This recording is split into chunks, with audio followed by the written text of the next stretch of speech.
ਸਤਿ ਸ਼੍ਰੀ ਅਕਾਲ ਜੀ ਦਾ ਖਾਲਸ ਟੀਵੀ ਦੇਖਣ ਵਾਲੇ ਸਾਡੇ ਸਾਰੇ ਦਰਸ਼ਕਾਂ ਦਾ ਬਹੁਤ-ਬਹੁਤ ਸਵਾਗਤ ਹੈ। ਪੰਜਾਬ ਦੀਆਂ ਖਾਸ ਖਬਰਾਂ ਦੇ ਖਾਸ ਬੁਲੇਟਿਨ ਦੇ ਨਾਲ ਮੈਂ ਹਰਸ਼ਰਨ ਕੌਰ। ਅੱਜ 18 ਅਗਸਤ ਹੈ ਤੇ ਦਿਨ ਬੁੱਧਵਾਰ ਹੈ। ਅੱਜ ਦੇ ਦਿਨ ਦੀਆਂ ਖਬਰਾਂ ਦੇ ਵਿਸਥਾਰ ਤੋਂ ਪਹਿਲਾਂ ਤੁਹਾਨੂੰ ਖਾਸ ਖਬਰਾਂ ਦੱਸ ਦਿੰਦੇ ਹਾਂ। ਅਫਗਾਨਿਸਤਾਨ ਤੋਂ ਕੁਝ ਅਪਡੇਟਸ ਨੇ। ਭਾਰਤ ਦਾ ਵਿਸ਼ੇਸ਼ ਜਹਾਜ਼ ਭਾਰਤੀ ਰਾਜਦੂਤਾਂ ਸਣੇ 150 ਜਣਿਆਂ ਨੂੰ ਉੱਥੋਂ ਵਾਪਸ ਭਾਰਤ ਲੈ ਕੇ ਆਇਆ ਹੈ। ਅਮਰੀਕਾ ਨੇ ਵੀ 600 ਤੋਂ ਵੱਧ ਅਫਗਾਨਾਂ ਨੂੰ ਕਾਬੁਲ ਦੇ ਵਿੱਚੋਂ ਕੱਢ ਲਿਆ ਹੈ, ਜਿਨ੍ਹਾਂ ਦੇ ਵਿੱਚ ਪੁਰਸ਼, ਔਰਤਾਂ ਤੇ ਬੱਚੇ ਸ਼ਾਮਲ ਨੇ। ਉਹਨਾਂ ਨੂੰ ਫੌਜੀ ਜਹਾਜ਼ ਤੇ ਬਿਠਾ ਕੇ ਕਾਬੁਲ ਚੋਂ ਸੁਰੱਖਿਅਤ ਅਮਰੀਕਾ ਲਿਜਾਇਆ ਗਿਆ। ਭਾਰਤ ਸਰਕਾਰ ਨੇ ਅਫਗਾਨ ਨਾਗਰਿਕਾਂ ਦੇ ਲਈ ਈ-ਵੀਜ਼ੇ ਦਾ ਐਲਾਨ ਵੀ ਕਰ ਦਿੱਤਾ ਹੈ। ਇਸੇ ਦਰਮਿਆਨ ਤਾਲਿਬਾਨ ਨੇ ਪਹਿਲੀ ਪ੍ਰੈਸ ਕਾਨਫਰੰਸ ਕੀਤੀ ਅਤੇ ਕਿਹਾ ਕਿ ਔਰਤਾਂ ਦੇ ਹੱਕ ਸ਼ਰੀਆ ਦੇ ਕਾਨੂੰਨ ਮੁਤਾਬਿਕ ਹੋਣਗੇ। ਤਾਲਿਬਾਨ ਦੇ ਬੁਲਾਰੇ ਜ਼ਬੀਹੁੱਲਾ ਮੁਜਾਹਿਦ ਨੇ ਕਿਹਾ ਕਿ 20 ਸਾਲਾਂ ਦੇ ਸੰਘਰਸ਼ ਤੋਂ ਬਾਅਦ ਅਸੀਂ ਦੇਸ਼ ਨੂੰ ਆਜ਼ਾਦ ਕਰ ਲਿਆ ਤੇ ਵਿਦੇਸ਼ੀਆਂ ਨੂੰ ਦੇਸ਼ ਚੋਂ ਬਾਹਰ ਕੱਢ ਦਿੱਤਾ ਹੈ ਤੇ ਸਾਡੇ ਲਈ ਬਹੁਤ ਮਾਣ ਵਾਲੀ ਗੱਲ ਹੈ। ਕਹਿੰਦੇ ਅਸੀਂ ਕੌਮਾਂਤਰੀ ਭਾਈਚਾਰੇ ਨੂੰ ਵਿਸ਼ਵਾਸ ਦਿਵਾਉਣਾ ਚਾਹੁੰਦੇ ਹਾਂ ਕਿ ਅਸੀਂ ਕਿਸੇ ਨੂੰ ਨੁਕਸਾਨ ਨਹੀਂ ਹੋਣ ਦੇਵਾਂਗੇ। ਉਹਨਾਂ ਨੇ ਇਹ ਵੀ ਕਿਹਾ ਕਿ ਸਾਨੂੰ ਆਪਣੀਆਂ ਧਾਰਮਿਕ ਮਾਨਤਾਵਾਂ ਦੇ ਮੁਤਾਬਿਕ ਕੰਮ ਕਰਨ ਦਾ ਅਧਿਕਾਰ ਹੈ। ਦੂਸਰੇ ਦੇਸ਼ਾਂ ਦੇ ਵੱਖ-ਵੱਖ ਦ੍ਰਿਸ਼ਟੀਕੋਣ, ਨਿਯਮ ਅਤੇ ਕਾਨੂੰਨ ਹਨ। ਸਾਨੂੰ ਆਪਣੀਆਂ ਕਦਰਾਂ ਕੀਮਤਾਂ ਦੇ ਮੁਤਾਬਿਕ ਨਿਯਮ ਤੇ ਕਾਨੂੰਨ ਤੈਅ ਕਰਨ ਦਾ ਅਧਿਕਾਰ ਹੈ। ਅਸੀਂ ਸ਼ਰੀਆ ਵਿਵਸਥਾ ਦੇ ਸ਼ਰੀਆ ਕਾਨੂੰਨ ਦੇ ਤਹਿਤ ਔਰਤਾਂ ਦੇ ਹੱਕ ਤੈਅ ਕਰਨ ਦੇ ਲਈ ਪੂਰੀ ਤਰ੍ਹਾਂ ਵਚਨਬੱਧ ਹਾਂ। ਵੱਡਾ ਐਲਾਨ ਕਰਦਿਆਂ ਤਾਲਿਬਾਨ ਦੇ ਬੁਲਾਰੇ ਨੇ ਕਿਹਾ ਕਿ ਔਰਤਾਂ ਸਾਡੇ ਮੋਢੇ ਨਾਲ ਮੋਢਾ ਜੋੜ ਕੇ ਕੰਮ ਕਰਨਗੀਆਂ। ਅਸੀਂ ਕੌਮਾਂਤਰੀ ਭਾਈਚਾਰੇ ਨੂੰ ਭਰੋਸਾ ਦਿਵਾਉਣਾ ਚਾਹੁੰਦੇ ਹਾਂ ਕਿ ਔਰਤਾਂ ਦੇ ਨਾਲ ਕੋਈ ਵੀ ਭੇਦਭਾਵ ਨਹੀਂ ਕੀਤਾ ਜਾਊਗਾ। ਤਾਲਿਬਾਨ ਨੇ ਇਹ ਵੀ ਕਿਹਾ ਕਿ ਅਸੀਂ ਸਭ ਨੂੰ ਮਾਫ ਕਰ ਦਿੱਤਾ ਹੈ। ਜਿਨ੍ਹਾਂ ਸਾਡੇ ਖਿਲਾਫ ਲੜਾਈਆਂ ਵੀ ਲੜੀਆਂ, ਉਹਨਾਂ ਨਾਲ ਹੁਣ ਸਾਡੀ ਦੁਸ਼ਮਣੀ ਖਤਮ ਹੋ ਗਈ ਹੈ। ਹੁਣ ਅਸੀਂ ਬਾਹਰ ਜਾਂ ਦੇਸ਼ ਦੇ ਅੰਦਰ ਕੋਈ ਦੁਸ਼ਮਣ ਨਹੀਂ ਚਾਹੁੰਦੇ। ਹੁਣ ਅਸੀਂ ਕਾਬੁਲ ਦੇ ਵਿੱਚ ਪੂਰੀ ਤਰ੍ਹਾਂ ਨਾਲ ਸ਼ਾਂਤੀ ਦੇਖਣਾ ਚਾਹੁੰਦੇ ਹਾਂ। ਤਾਲਿਬਾਨ ਨੇ ਇਹ ਵੀ ਕਿਹਾ ਕਿ ਮੀਡੀਆ ਨੂੰ ਹੁਣ ਸਾਡੇ ਖਿਲਾਫ ਕੰਮ ਨਹੀਂ ਕਰਨਾ ਚਾਹੀਦਾ। ਅਸੀਂ ਦੇਸ਼ ਦੀ ਤਰੱਕੀ ਲਈ ਹੀ ਕੰਮ ਕਰਾਂਗੇ। ਤੇ ਮੀਡੀਆ ਦੀ ਆਜ਼ਾਦੀ ਬਾਰੇ ਵੀ ਉਹਨਾਂ ਕਿਹਾ ਕਿ ਪ੍ਰਾਈਵੇਟ ਮੀਡੀਆ ਆਜ਼ਾਦ ਰਹਿ ਸਕਦਾ ਹੈ। ਪ੍ਰਾਈਵੇਟ ਮੀਡੀਆ ਪਹਿਲਾਂ ਦੀ ਤਰ੍ਹਾਂ ਹੀ ਕੰਮ ਕਰਦਾ ਰਹੇਗਾ। ਉਹਦੇ ਵਿੱਚ ਔਰਤਾਂ ਵੀ ਕੰਮ ਕਰਦੀਆਂ ਰਹਿਣਗੀਆਂ। ਬਾਹਰੋਂ ਆਏ ਲੋਕਾਂ ਬਾਰੇ ਵੀ ਤਾਲਿਬਾਨ ਨੇ ਕਿਹਾ ਕਿ ਜੋ ਨੌਜਵਾਨ ਅਫਗਾਨਿਸਤਾਨ ਦੇ ਵਿੱਚ ਪੜ੍ਹੇ ਹੋਏ ਨੇ ਜਾਂ ਫਿਰ ਇੱਥੇ ਉਹਨਾਂ ਦਾ ਜਨਮ ਹੋਇਆ ਤੇ ਵੱਡੇ ਹੋਏ ਨੇ, ਅਸੀਂ ਨਹੀਂ ਚਾਹੁੰਦੇ ਕਿ ਉਹ ਇੱਥੋਂ ਚਲੇ ਜਾਣ। ਉਹ ਸਾਡੀ ਸੰਪત્ਤੀ ਨੇ, ਕਿਸੇ ਤੋਂ ਕੋਈ ਵੀ ਪੁੱਛਗਿੱਛ ਨਹੀਂ ਹੋਏਗੀ। ਉਹ ਇੱਥੇ ਆਜ਼ਾਦੀ ਦੇ ਨਾਲ ਰਹਿ ਸਕਦੇ ਨੇ। ਤੇ ਸਭ ਤੋਂ ਵੱਡੀ ਗੱਲ ਉਹਨਾਂ ਨੇ ਕਿਹਾ ਕਿ ਅਸੀਂ ਸਰਕਾਰ ਬਣਾਉਣ ਤੇ ਗੰਭੀਰਤਾ ਦੇ ਨਾਲ ਕੰਮ ਕਰ ਰਹੇ ਹਾਂ। ਇਸ ਦਾ ਐਲਾਨ ਸਭ ਕੁਝ ਤੈਅ ਹੋਣ ਤੋਂ ਬਾਅਦ ਜਲਦੀ ਕਰ ਦਿੱਤਾ ਜਾਏਗਾ। ਸ਼੍ਰੋਮਣੀ ਅਕਾਲੀ ਦਲ ਦੇ ਪ੍ਰਧਾਨ ਸੁਖਬੀਰ ਸਿੰਘ ਬਾਦਲ ਨੇ ਕਾਂਗਰਸ ਸਰਕਾਰ ਦੇ ਖਿਲਾਫ ਵੱਡਾ ਐਲਾਨ ਕਰ ਦਿੱਤਾ ਹੈ ਤੇ ਅੱਜ ਤੋਂ ਸੁਖਬੀਰ ਬਾਦਲ ਦੀ 100 ਦਿਨਾਂ ਪੰਜਾਬ ਯਾਤਰਾ ਸ਼ੁਰੂ ਹੋ ਰਹੀ ਹੈ। ਅਨਿਲ ਜੋਸ਼ੀ ਅਕਾਲੀ ਦਲ ਵਿੱਚ ਸ਼ਾਮਲ ਹੋਣ ਦੀਆਂ ਤਿਆਰੀਆਂ ਕਰ ਰਹੇ ਨੇ ਤਾਂ ਪ੍ਰਗਟ ਸਿੰਘ ਨੇ ਕਾਂਗਰਸ ਦੇ ਜਨਰਲ ਸਕੱਤਰ ਦੇ ਵਜੋਂ ਅਹੁਦਾ ਸਾਂਭ ਲਿਆ। ਨਵਜੋਤ ਸਿੰਘ ਸਿੱਧੂ ਕਹਿੰਦੇ ਕਿ ਪ੍ਰਗਟ ਨੇ ਹਮੇਸ਼ਾ ਸਾਫ਼ ਸੁਥਰੀ ਰਾਜਨੀਤੀ ਕੀਤੀ ਹੈ। ਪਾਕਿਸਤਾਨ ਦੇ ਵਿੱਚ ਸ਼ੇਰੇ ਪੰਜਾਬ ਮਹਾਰਾਜਾ ਰਣਜੀਤ ਸਿੰਘ ਦਾ ਬੁੱਤ ਤੋੜ ਦਿੱਤਾ ਗਿਆ। ਇਮਰਾਨ ਖਾਨ ਸਰਕਾਰ ਨੇ ਸਖਤ ਕਾਰਵਾਈ ਕਰਨ ਦਾ ਭਰੋਸਾ ਦਿਵਾਇਆ ਹੈ।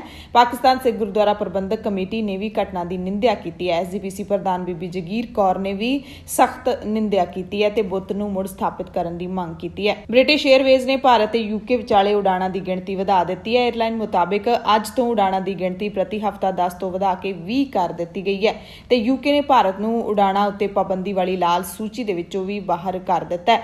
ਏਅਰਲਾਈਨ ਹੁਣ ਸਿੱਧੀਆਂ ਉਡਾਣਾਂ ਦਿੱਲੀ, ਮੁੰਬਈ, ਬੈਂਗਲੁਰੂ ਤੇ ਹੈਦਰਾਬਾਦ ਤੋਂ ਲੰਡਨ ਲਈ ਚਲਾਏਗਾ। ਪਟਿਆਲਾ ਦੇ ਵਿੱਚ ਵੱਡਾ ਹਾਦਸਾ ਵਾਪਰਿਆ। ਛੁੱਟੀ ਆਏ 3 ਫੌਜੀ ਦੋਸਤ ਕਾਰ ਸਮੇਤ ਭਾਖੜਾ ਨਹਿਰ ਵਿੱਚ ਡਿੱਗ ਗਏ। ਇਹਨਾਂ ਵਿੱਚੋਂ ਇੱਕ ਨੂੰ ਤਾਂ ਰਾਹਗੀਰਾਂ ਨੇ ਬਚਾ ਲਿਆ, ਪਰ 2 ਜਣੇ ਡੁੱਬ ਗਏ, ਜਿਨ੍ਹਾਂ ਵਿੱਚੋਂ ਇੱਕ ਦੀ ਲਾਸ਼ ਮਿਲ ਗਈ ਹੈ।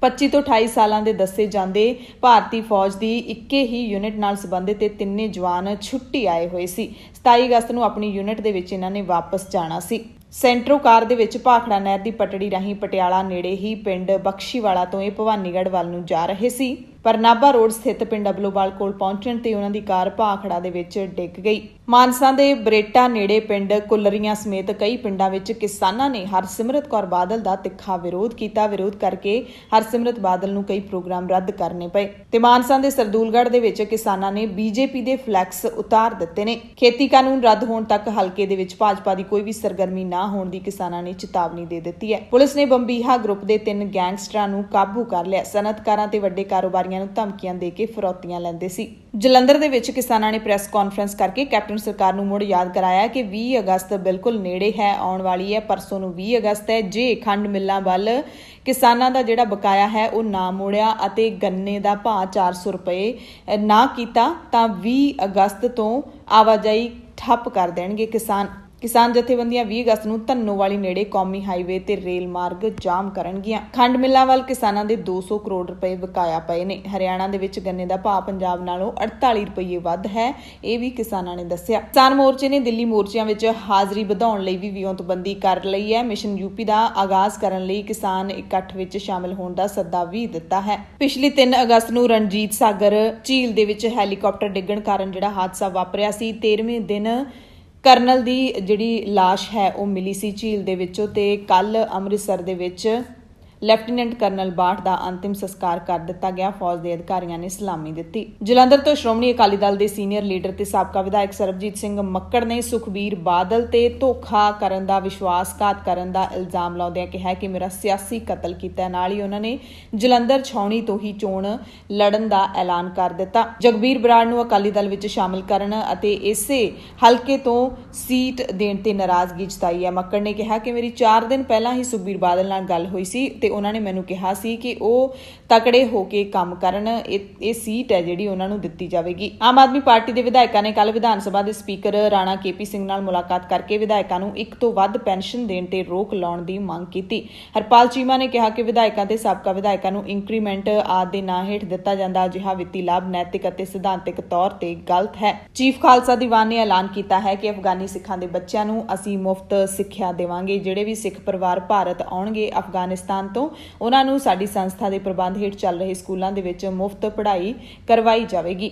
ਅਫਗਾਨਿਸਤਾਨ ਦੇ ਵਿੱਚ ਰਹਿੰਦੇ ਸਿੱਖਾਂ ਦੀ ਸੁਰੱਖਿਆ ਬਾਰੇ ਤਖਤ ਸ੍ਰੀ ਹਰਿਮੰਦਰ ਜੀ ਪਟਨਾ ਸਾਹਿਬ ਦੇ ਜਥੇਦਾਰ ਗਿਆਨੀ ਰਣਜੀਤ ਸਿੰਘ ਗੌਹਰ ਨੇ ਕੇਂਦਰੀ ਮੰਤਰੀ ਹਰਦੀਪ ਸਿੰਘ ਪੁਰੀ ਨਾਲ ਗੱਲਬਾਤ ਕੀਤੀ ਅਤੇ ਉੱਥੇ ਫਸੇ ਭਾਰਤੀਆਂ ਤੇ ਖਾਸ ਕਰਕੇ ਸਿੱਖਾਂ ਦੀ ਦੇਸ਼ ਵਾਪਸੀ ਦੀ ਜਿਹੜੀ ਸੁਰੱਖਿਅਤ ਵਾਪਸੀ ਦੇ ਲਈ ਅਪੀਲ ਕੀਤੀ। ਮੁਤਵਾਜ਼ੀ ਜਥੇਦਾਰ ਭਾਈ ਧਿਆਨ ਸਿੰਘ ਮੰਡ ਨੇ ਬਰਗਾੜੀ ਮੋਰਚੇ ਤੇ ਇਨਸਾਫ ਨਾ ਮਿਲਦਾ ਦੇਖ ਕੇ ਸਿੱਖ ਜਥੇਬੰਦੀਆਂ ਦੀ ਇਕੱਤਰਤਾ ਜਿਹੜੀ ਬਠਿੰਡੇ ਦੇ ਵਿੱਚ ਸੱਦੀ ਸੀ, ਉਹ ਕੱਲ ਇਕੱਠ ਹੋਇਆ ਤੇ ਇਸ ਮੌਕੇ ਇਹ ਫੈਸਲਾ ਲਿਆ ਗਿਆ ਹੈ ਕਿ ਕਾਂਗਰਸੀ ਮੰਤਰੀ ਤੇ ਵਿਧਾਇਕਾਂ ਨੂੰ ਇੱਕ ਹੋਰ ਮੌਕਾ ਦਿੱਤਾ ਜਾਂਦਾ ਹੈ। ਚੇਤਾਵਨੀ ਦਿੱਤੀ ਕਿ ਜੇ ਕਾਂਗਰਸੀ ਮੰਤਰੀ ਤੇ ਵਿਧਾਇਕ 20 ਅਗਸਤ ਨੂੰ ਸ਼੍ਰੀ ਅਕਾਲ ਤਖਤ ਸਾਹਿਬ ਤੇ ਪੇਸ਼ ਨਾ ਹੋਏ ਤਾਂ ਪੰਥਕ ਧਿਰਾਂ ਦੇ ਵੱਲੋਂ ਬੁਲਾਈ ਇਕੱਤਰਤਾ ਮੌਕੇ ਸਰਬਸੰਮਤੀ ਦੇ ਨਾਲ ਲਏ ਫੈਸਲੇ ਮੁਤਾਬਿਕ ਉਹਨਾਂ ਨੂੰ ਸਖਤ ਸਜ਼ਾ ਸੁਣਾਈ ਜਾਵੇਗੀ।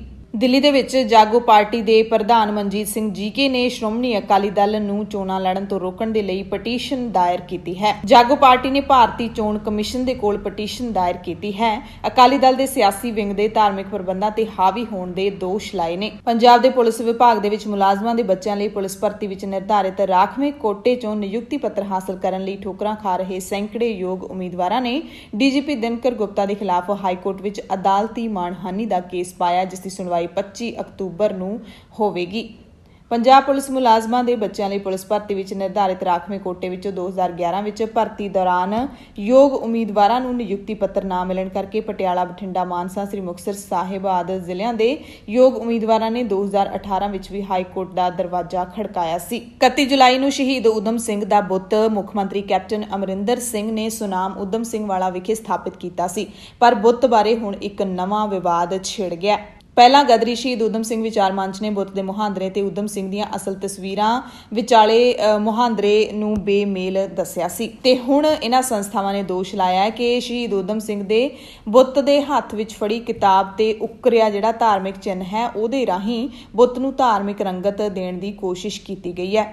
ਦਰਅਸਲ ਇਸ ਬੁੱਤ ਦੇ ਹੱਥ ਵਿੱਚ ਫੜੀ ਪੁਸਤਕ ਤੇ ਹਿੰਦੂ ਧਰਮ ਦਾ ਚਿੰਨ੍ਹ ਉਕਰਿਆ ਹੋਇਆ ਹੈ ਤੇ ਸੰਸਥਾ ਦਾ ਕਹਿਣਾ ਹੈ ਕਿ ਰਾਮ ਮੁਹੰਮਦ ਸਿੰਘ ਆਜ਼ਾਦ ਉਹਨਾਂ ਨੇ ਇਸੇ ਲਈ ਆਪਣਾ ਨਾਮ ਰੱਖਿਆ ਸੀ ਕਿਉਂਕਿ ਉਹ ਧਰਮ ਨਿਰਪੱਖ ਸੋਚ ਦੇ ਧਾਰਨੀ ਸੀ ਤੇ ਉਹਨਾਂ ਨੂੰ ਇੱਕ ਧਰਮ ਵਿਸ਼ੇਸ਼ ਨਾਲ ਜੋੜਨਾ ਡੂੰਗੀ ਸਾਜ਼ਿਸ਼ ਦਾ ਹਿੱਸਾ ਹੈ। ਇਸ ਦਾ ਪਰਦਾਫਾਸ਼ ਹੋਣਾ ਚਾਹੀਦਾ ਹੈ ਕਿ ਇਹ ਕਿਸ ਨੇ ਕੀਤਾ ਹੈ। ਸ਼ਹੀਦ ਊਧਮ ਸਿੰਘ ਦੇ ਹੱਥ ਵਿੱਚ ਜਿਹੜੀ ਕਿਤਾਬ ਫੜੀ ਹੋਈ ਹੈ, ਜਿਹਦੇ ਵਿੱਚ ਉਹਨਾਂ ਨੇ ਰਿਵਾਲਵਰ ਰੱਖਿਆ ਸੀ, ਉਸ ਦੇ ਉੱਤੇ ਹਿੰਦੂ ਧਰਮ ਦਾ ਚਿੰਨ੍ਹ ਉਕਾਰਿਆ ਜਾਣਾ ਕਿਸੇ ਵੱਡੀ ਸਾਜ਼ਿਸ਼ ਤੋਂ ਘੱਟ ਨਹੀਂ ਹੈ। ਅਫਗਾਨਿਸਤਾਨ ਦੇ ਵਿੱਚ ਆਏ ਸੰਕਟ ਕਾਰਨ ਲੁਧਿਆਣਾ ਦੇ ਸਨਅਤਕਾਰਾਂ ਨੂੰ 50 ਕਰੋੜ ਦਾ ਨੁਕਸਾਨ ਹੋਇਆ ਹੈ। ਇੱਥੇ ਸਨਅਤਕਾਰ ਪਰੇਸ਼ਾਨ ਨੇ ਕਿਉਂਕਿ ਅਫਗਾਨਿਸਤਾਨ ਇਹਨਾਂ ਦਾ ਤਿਆਰ ਕੀਤਾ ਮਾਲ ਪਹੁੰਚਦਾ ਸੀ, ਪਰ ਹੁਣ ਜਿਹੜਾ ਮਾਲ ਤਾਂ ਤਿਆਰ ਹੈ ਪਰ ਇਸ ਮਾਲ ਦੀ ਸਪਲਾਈ ਹੈ ਜਿਹੜੀ ਅਫਗਾਨਿਸਤਾਨ ਦੇ ਵਿੱਚ ਨਹੀਂ ਹੋ ਰਹੀ। ਲੁਧਿਆਣਾ ਦੇ ਸਨਅਤਕਾਰ ਤਕਰੀਬਨ 50 ਕਰੋੜ ਰੁਪਏ ਤੋਂ ਵੀ ਵੱਧ ਦਾ ਕੰਮ ਅਫਗਾਨਿਸਤਾਨ ਦੇ ਲਈ ਕਰਦੇ ਨੇ ਤੇ ਮਾਲ ਪਾਕਿਸਤਾਨ ਰਾਹੀਂ ਅਫਗਾਨਿਸਤਾਨ ਦੇ ਵੱਖ-ਵੱਖ ਸ਼ਹਿਰਾਂ ਦੇ ਵਿੱਚ ਜਾਂਦਾ ਹੈ। ਪੰਜਾਬ ਦੀਆਂ ਖਾਸ ਖਬਰਾਂ ਦੇ ਖਾਸ ਬੁਲੇਟਿਨ ਦੇ ਵਿੱਚ ਹੁਣ ਖਬਰਾਂ ਵਿਸਥਾਰ ਦੇ ਨਾਲ। ਐਤਵਾਰ ਨੂੰ ਤਾਲਿਬਾਨ ਨੇ ਰਾਤ ਨੂੰ ਜਿਹੜਾ ਹੈਗਾ ਉਹ ਅਫਗਾਨਿਸਤਾਨ ਦੇ ਉੱਤੇ ਮੁਕੰਮਲ ਕਬਜ਼ਾ ਕਰ ਲਿਆ ਸੀ ਤੇ ਉਸੇ ਰਾਤ ਨੂੰ ਹੀ ਅਸ਼ਰਫ ਗਨੀ ਜਿਹੜੇ ਰਾਸ਼ਟਰਪਤੀ ਨੇ ਮੁਲਕ ਛੱਡ ਕੇ ਭੱਜ ਗਏ ਸੀ ਤੇ ਤਾਜ਼ਾ ਅਪਡੇਟਸ ਤੁਹਾਨੂੰ ਦੱਸਦੇ ਹਾਂ। ਕਾਬੁਲ ਅੰਤਰਰਾਸ਼ਟਰੀ ਹਵਾਈ ਅੱਡੇ ਤੇ ਐਤਵਾਰ ਤੇ ਸੋਮਵਾਰ ਨੂੰ ਭਾਰੀ ਭੀੜ ਅਤੇ ਅਫਰਾ ਤਫਰੀ ਦੇ ਮਾਹੌਲ ਦਰਮਿਆਨ ਜਦੋਂ 에ਅਰਪੋਰਟ ਨੂੰ ਬੰਦ ਕਰ ਦਿੱਤਾ ਗਿਆ ਸੀ ਤੇ ਉਸ ਤੋਂ ਬਾਅਦ ਹੁਣ 에ਅਰਪੋਰਟ ਨੂੰ ਮੁੜ ਖੋਲ੍ਹ ਦਿੱਤਾ ਗਿਆ। ਅਧਿਕਾਰੀਆਂ ਤੇ ਆਮ ਨਾਗਰਿਕਾਂ ਦੇ ਅਫਗਾਨਿਸਤਾਨ ਤੋਂ ਜਾਣ ਤੇ ਲਾਈ ਪਾਬੰਦੀ ਹਟਾ ਦਿੱਤੀ ਗਈ ਹੈ। ਸੋਮਵਾਰ ਸ਼ਾਮ ਨੂੰ ਹਵਾਈ ਅੱਡੇ ਤੋਂ ਸਾਰੀਆਂ ਉਡਾਣਾਂ ਨੂੰ ਰੱਦ ਕਰ ਦਿੱਤਾ ਗਿਆ ਸੀ। ਕਮਰਸ਼ੀਅਲ ਫਲਾਈਟਾਂ ਤਾਂ ਪਹਿਲਾਂ ਹੀ ਬੰਦ ਕਰ ਦਿੱਤੀਆਂ ਗਈਆਂ ਸੀ, ਪਰ ਫਿਰ ਆਮ ਫਲਾਈਟਾਂ ਵੀ ਬੰਦ ਕਰ ਦਿੱਤੀਆਂ ਗਈਆਂ ਸੀ, ਹੁਣ ਇਹ ਚਾਲੂ ਕਰ ਦਿੱਤੀਆਂ ਗਈਆਂ ਨੇ। ਤੇ ਕਾਬੁਲ ਤੋਂ ਭਾਰਤੀ ਅਧਿਕਾਰੀਆਂ ਦੀ ਭਾਰਤ ਵਾਪਸੀ ਹੋ ਗਈ ਹੈ। ਕਾਬੁਲ ਦੇ ਵਿੱਚ ਭਾਰਤੀ ਦੂਤਾਵਾਸ ਦੇ ਸਾਰੇ ਸਟਾਫ ਨੂੰ ਸੁਰੱਖਿਅਤ ਬਾਹਰ ਕੱਢ ਲਿਆ ਗਿਆ ਹੈ। 에ਅਰ ਫੋਰਸ ਦੀ ਖਾਸ ਫਲਾਈਟ ਦੇ ਜ਼ਰੀਏ ਉਹਨਾਂ ਨੂੰ ਅੱਜ ਭਾਰਤ ਲਿਆਂਦਾ ਗਿਆ ਤੇ ਭਾਰਤ ਲਿਆਉਣ ਤੋਂ ਬਾਅਦ ਜਿਹੜੇ ਇਹ ਦੂਤਾਵਾਸ ਦੇ ਅਧਿਕਾਰੀ ਨੇ ਉਹਨਾਂ ਨੇ ਭਾਰਤੀ ਹਵਾਈ ਸੈਨਾ ਦਾ ਧੰਨਵਾਦ ਕੀਤਾ ਹੈ। ਕਾਬੁਲ ਦੇ ਵਿੱਚ ਤਾਲਿਬਾਨ ਦੇ ਦਾਖਲ ਹੋਣ ਤੋਂ ਬਾਅਦ ਅਮਰੀਕਾ, ਯੂਕੇ ਸਮੇਤ ਕਈ ਮੁਲਕਾਂ ਨੇ ਆਪਣੇ ਰਾਜਦੂਤਾਂ ਨੂੰ ਵਾਪਸ ਬੁਲਾ ਲਿਆ। ਇਸੇ ਦਰਮਿਆਨ ਈਰਾਨ ਦੇ ਵਿਦੇਸ਼ ਮੰਤਰਾਲੇ ਨੇ ਬਿਆਨ ਜਾਰੀ ਕਰਕੇ ਕਿਹਾ ਕਿ ਅਫਗਾਨਿਸਤਾਨ ਦੇ ਵਿੱਚ ਸਾਡਾ ਦੂਤਾਵਾਸ ਪੂਰੀ ਤਰ੍ਹਾਂ ਦੇ ਨਾਲ ਖੁੱਲ੍ਹਾ ਹੈ ਤੇ ਕੰਮ ਕਰ ਰਿਹਾ ਹੈ। ਈਰਾਨ ਸਰਕਾਰ ਦੇ ਸੰਬੰਧਿਤ ਮੰਤਰਾਲੇ ਦੇ ਬੁਲਾਰੇ ਸਈਦ ਖਾਤਿਬਜ਼ਾਦੇ ਨੇ ਮੀਡੀਆ ਦੇ ਵਿੱਚ ਆਈਆਂ ਉਹਨਾਂ ਰਿਪੋਰਟਾਂ ਨੂੰ ਰੱਦ ਕਰ ਦਿੱਤਾ ਜਿਨ੍ਹਾਂ ਵਿੱਚ ਕਿਹਾ ਗਿਆ ਸੀ ਕਿ ਅਫਗਾਨਿਸਤਾਨ ਦੇ ਵਿੱਚ ਸਿਰਫ ਪਾਕਿਸਤਾਨ, ਚੀਨ ਤੇ ਰੂਸ ਦੇ ਹੀ ਦੂਤਾਵਾਸ ਖੁੱਲੇ ਨੇ। ਈਰਾਨ ਨੇ ਕਿਹਾ ਕਿ ਸਾਡਾ ਦੂਤਾਵਾਸ ਵੀ ਖੁੱਲਾ ਹੈ। ਇਹ ਖਬਰਾਂ ਚੱਲੀਆਂ ਸੀ ਕਿ ਕਾਬੁਲ ਤੇ ਤਾਲਿਬਾਨ ਦਾ ਕਬਜ਼ਾ ਹੋਣ ਤੋਂ ਬਾਅਦ ਜ਼ਿਆਦਾਤਰ ਦੇਸ਼ਾਂ ਨੇ ਉੱਥੋਂ ਆਪਣੇ ਦੂਤਾਵਾਸ ਕਰਮਚਾਰੀਆਂ ਨੂੰ ਬਾਹਰ ਕੱਢ ਲਿਆ। ਸਿਰਫ 3 ਮੁਲਕ ਹੀ ਉੱਥੇ ਦੂਤਾਵਾਸ ਦੇ ਵਿੱਚ ਮੌਜੂਦ ਹਨ। ਇੰਡੋਨੇਸ਼ੀਆ ਨੇ ਕਿਹਾ ਕਿ ਅਫਗਾਨਿਸਤਾਨ ਦਾ ਦੂਤਾਵਾਸ ਹੈ ਜਿਹੜਾ ਅਸੀਂ ਉਹ ਆਪਣਾ ਬੰਦ ਕਰ ਦਿਆਂਗੇ, ਪਰ ਉੱਥੇ ਇੱਕ ਛੋਟਾ ਕੂਟਨੀਤਿਕ ਮਿਸ਼ਨ ਹੈ ਜਿਹੜਾ ਉਹ ਅਸੀਂ ਜਾਰੀ ਰੱਖਾਂਗੇ। ਅਫਗਾਨ ਨਾਗਰਿਕਾਂ ਦੇ ਲਈ ਭਾਰਤ ਸਰਕਾਰ ਨੇ ਨਵੇਂ ਸ਼੍ਰੇਣੀ ਦੇ ਵੀਜ਼ਾ ਦਾ ਵੀ ਐਲਾਨ ਕਰ ਦਿੱਤਾ ਹੈ। ਅਫਗਾਨਿਸਤਾਨ ਤੋਂ ਭਾਰਤ ਆਉਣ ਦੇ ਇੱਛੁਕ ਨਾਗਰਿਕਾਂ ਦੇ ਲਈ ਭਾਰਤ ਨੇ ਵਿਸ਼ੇਸ਼ ਵੀਜ਼ਾ ਸ਼ੁਰੂ ਕੀਤਾ ਹੈ। ਗ੍ਰਹਿ ਮੰਤਰਾਲੇ ਦੇ ਬੁਲਾਰੇ ਮੁਤਾਬਿਕ ਇਸ ਵੀਜ਼ਾ ਨੂੰ ਐਮਰਜੈਂਸੀ ਐਕਸਮਿਸਲੇਨੀਅਸ ਵੀਜ਼ਾ ਦਾ ਨਾਮ ਦਿੱਤਾ ਗਿਆ। ਹਾਲਾਂਕਿ ਇਹ ਸਪਸ਼ਟ ਨਹੀਂ ਹੈ ਕਿ ਅਫਗਾਨ ਨਾਗਰਿਕ ਇਸ ਵੀਜ਼ੇ ਦੇ ਲਈ ਅਪਲਾਈ ਕਿਵੇਂ ਕਰਨਗੇ। ਸੋ ਅਸੀਂ ਜ਼ਰੂਰ ਕਹਾਂਗੇ ਕਿ ਤੁਸੀਂ ਉਹਦੇ ਲਈ ਜਿਹੜਾ ਹੈਗਾ ਭਾਰਤ ਸਰਕਾਰ ਦੇ ਸੰਬੰਧਿਤ ਜਿਹੜਾ ਵਿਭਾਗ ਹੈ ਉਸ ਨੂੰ ਫੋਲੋ ਕਰਦੇ ਰਹੋ ਇੰਟਰਨੈਟ ਦੇ ਜ਼ਰੀਏ, ਤਾਂ ਕਿ ਤੁਹਾਨੂੰ ਪਤਾ ਲੱਗ ਸਕੇ ਕਿ ਅਪਲਾਈ ਹੈ ਜਿਹੜਾ ਉਹ ਕਿਵੇਂ ਕਰਨਾ ਹੈ। ਇਸ ਦਰਮਿਆਨ ਸੰਯੁਕਤ ਰਾਸ਼ਟਰ ਦੇ ਸਕੱਤਰ ਜਨਰਲ ਐਂਟੋਨੀਓ ਗੁਟੇਰਸ ਨੇ ਅਪੀਲ ਕੀਤੀ ਹੈ ਕਿ ਜਿਹੜੇ ਪੂਰੀ ਦੁਨੀਆ ਦੇ ਮੁਲਕ ਹੈਗੇ ਨੇ ਉਹ ਸ਼ਰਨਾਰਥੀਆਂ ਨੂੰ ਸ਼ਰਨ ਦੇਣ ਤੇ ਦੇਸ਼ ਨਿਕਾਲਾ ਨਾ ਦੇਣ ਜਿਹੜੇ ਕਿ ਅਫਗਾਨ ਤੋਂ ਆਏ ਹੋਏ ਨੇ। ਯਾਨੀ ਕਿ ਦੁਨੀਆ ਦੇ ਜਿਹੜੇ ਵੀ ਮੁਲਕ ਦੇ ਵਿੱਚ ਅਫਗਾਨਿਸਤਾਨ ਦੇ ਲੋਕ ਜਾਣਗੇ ਉਹਨਾਂ ਨੂੰ ਆਪਣੇ ਮੁਲਕ ਦੇ ਵਿੱਚ ਤੁਸੀਂ ਰੱਖੋ, ਇਹ ਸੰਯੁਕਤ ਰਾਸ਼ਟਰ ਨੇ ਅਪੀਲ ਕੀਤੀ ਹੈ। ਸੰਯੁਕਤ ਰਾਸ਼ਟਰ ਦੇ ਮੁਤਾਬਿਕ 4 ਲੱਖ ਅਫਗਾਨੀ ਇਸ ਸਾਲ ਬੇਘਰ ਹੋ ਗਏ ਨੇ। ਹਜ਼ਾਰਾਂ ਅਫਗਾਨੀ ਈਰਾਨ ਰਾਹੀਂ ਤੁਰਕੀ ਜਾ ਰਹੇ ਨੇ। ਕੁਝ ਅਫਗਾਨੀਆਂ ਨੇ ਉਜ਼ਬੇਕਿਸਤਾਨ ਦੇ ਵਿੱਚ ਸ਼ਰਨ ਲਈ ਹੈ। ਕੈਨੇਡਾ ਨੇ ਐਲਾਨ ਕੀਤਾ ਹੈ ਕਿ ਅਸੀਂ ਔਰਤਾਂ ਸਮੇਤ 20,000 ਅਫਗਾਨ ਸ਼ਰਨਾਰਥੀਆਂ ਨੂੰ ਆਪਣੇ ਦੇਸ਼ ਦੇ ਵਿੱਚ ਥਾਂ ਦੇਵਾਂਗੇ। ਅਮਰੀਕਾ ਨੇ ਵੀ ਲਗਭਗ 1200 ਲੋਕਾਂ ਨੂੰ ਹੁਣ ਤੱਕ ਖਾਸ ਵੀਜ਼ਾ ਦੇ ਦਿੱਤਾ ਹੈ। 3500 ਹੋਰ ਅਫਗਾਨੀ ਨਾਗਰਿਕਾਂ ਨੂੰ ਅਮਰੀਕਾ ਬਾਹਰ ਕੱਢ ਕੇ ਲੈ ਕੇ ਆਵੇਗਾ। ਯੂਕੇ ਨੇ ਵੀ ਅਮਰੀਕੀ ਅਤੇ ਨੈਟੋ ਸੁਰੱਖਿਆ ਬਲਾਂ ਦੇ ਲਈ ਕੰਮ ਕਰਨ ਵਾਲੇ ਦੁਭਾਸ਼ੀਆਂ ਨੂੰ ਆਪਣੇ ਦੇਸ਼ ਦੇ ਵਿੱਚ ਸ਼ਰਨ ਦੇ ਦਿੱਤੀ ਹੈ। ਹੁਣ ਅਫਗਾਨਿਸਤਾਨ ਦੇ ਵਿੱਚ ਜਿਹੜੇ ਸਿੱਖ ਅਤੇ ਹਿੰਦੂ ਨੇ ਉਹਨਾਂ ਦੇ ਬਾਰੇ ਕੀ ਖਬਰ ਹੈ, ਬੜੀ ਅਹਿਮ ਖਬਰ ਤੁਹਾਨੂੰ ਦੱਸ ਦਿੰਨੇ ਆ।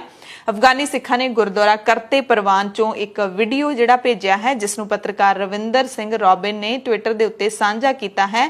ਇਹ ਸਿੱਖ ਅਫਗਾਨਿਸਤਾਨ ਦੇ ਵਿੱਚ ਆਪਣੇ ਆਪ ਨੂੰ ਸੁਰੱਖਿਅਤ ਮਹਿਸੂਸ ਨਹੀਂ ਕਰ ਰਹੇ ਤੇ ਉੱਥੋਂ ਬਾਹਰ ਨਿਕਲਣਾ ਚਾਹੁੰਦੇ ਨੇ। ਦਰਅਸਲ ਜਦੋਂ ਤਾਲਿਬਾਨ ਨੇ ਅਫਗਾਨਿਸਤਾਨ ਤੇ ਕਬਜ਼ਾ ਕੀਤਾ ਤਾਂ ਕਾਬੁਲ ਦੇ ਵਿੱਚ ਜਿਹੜਾ ਕਰਤੇ ਪ੍ਰਵਾਨ ਗੁਰਦੁਆਰਾ ਹੈ ਉਹਦੇ ਵਿੱਚ ਤਕਰੀਬਨ ਸਾਰੇ ਸਿੱਖ ਤੇ ਹਿੰਦੂ ਭਾਈਚਾਰੇ ਦੇ ਲੋਕ ਇਕੱਠੇ ਹੋ ਗਏ ਨੇ ਤੇ ਇਹ ਚਾਹੁੰਦੇ ਨੇ ਕਿ ਅਸੀਂ ਹੁਣ ਵਾਪਸ ਯਾਨੀ ਕਿ ਅਸੀਂ ਹੁਣ ਭਾਰਤ ਜਾਣਾ ਹੈ, ਇੱਥੇ ਨਹੀਂ ਰਹਿਣਾ ਚਾਹੁੰਦੇ, ਇੱਥੋਂ ਬਾਹਰ ਨਿਕਲਣਾ ਚਾਹੁੰਦੇ ਨੇ। ਉਹਨਾਂ ਨੇ ਕੀ ਅਪੀਲ ਕੀਤੀ ਹੈਗੀ ਹੈ ਉਹ ਅਸੀਂ ਤੁਹਾਨੂੰ ਦੱਸ ਦਿੰਨੇ ਆ ਕਿਉਂਕਿ ਅਪੀਲ ਕਈ ਮੁਲਕਾਂ ਦੀਆਂ ਸਰਕਾਰਾਂ ਨੂੰ ਕੀਤੀ ਹੈ। ਰਵਿੰਦਰ ਸਿੰਘ ਰੋਬਿਨ ਦਾ ਇਹ ਵੀਡੀਓ ਤੁਹਾਨੂੰ ਸੁਣਾਉਂਦੇ ਆ।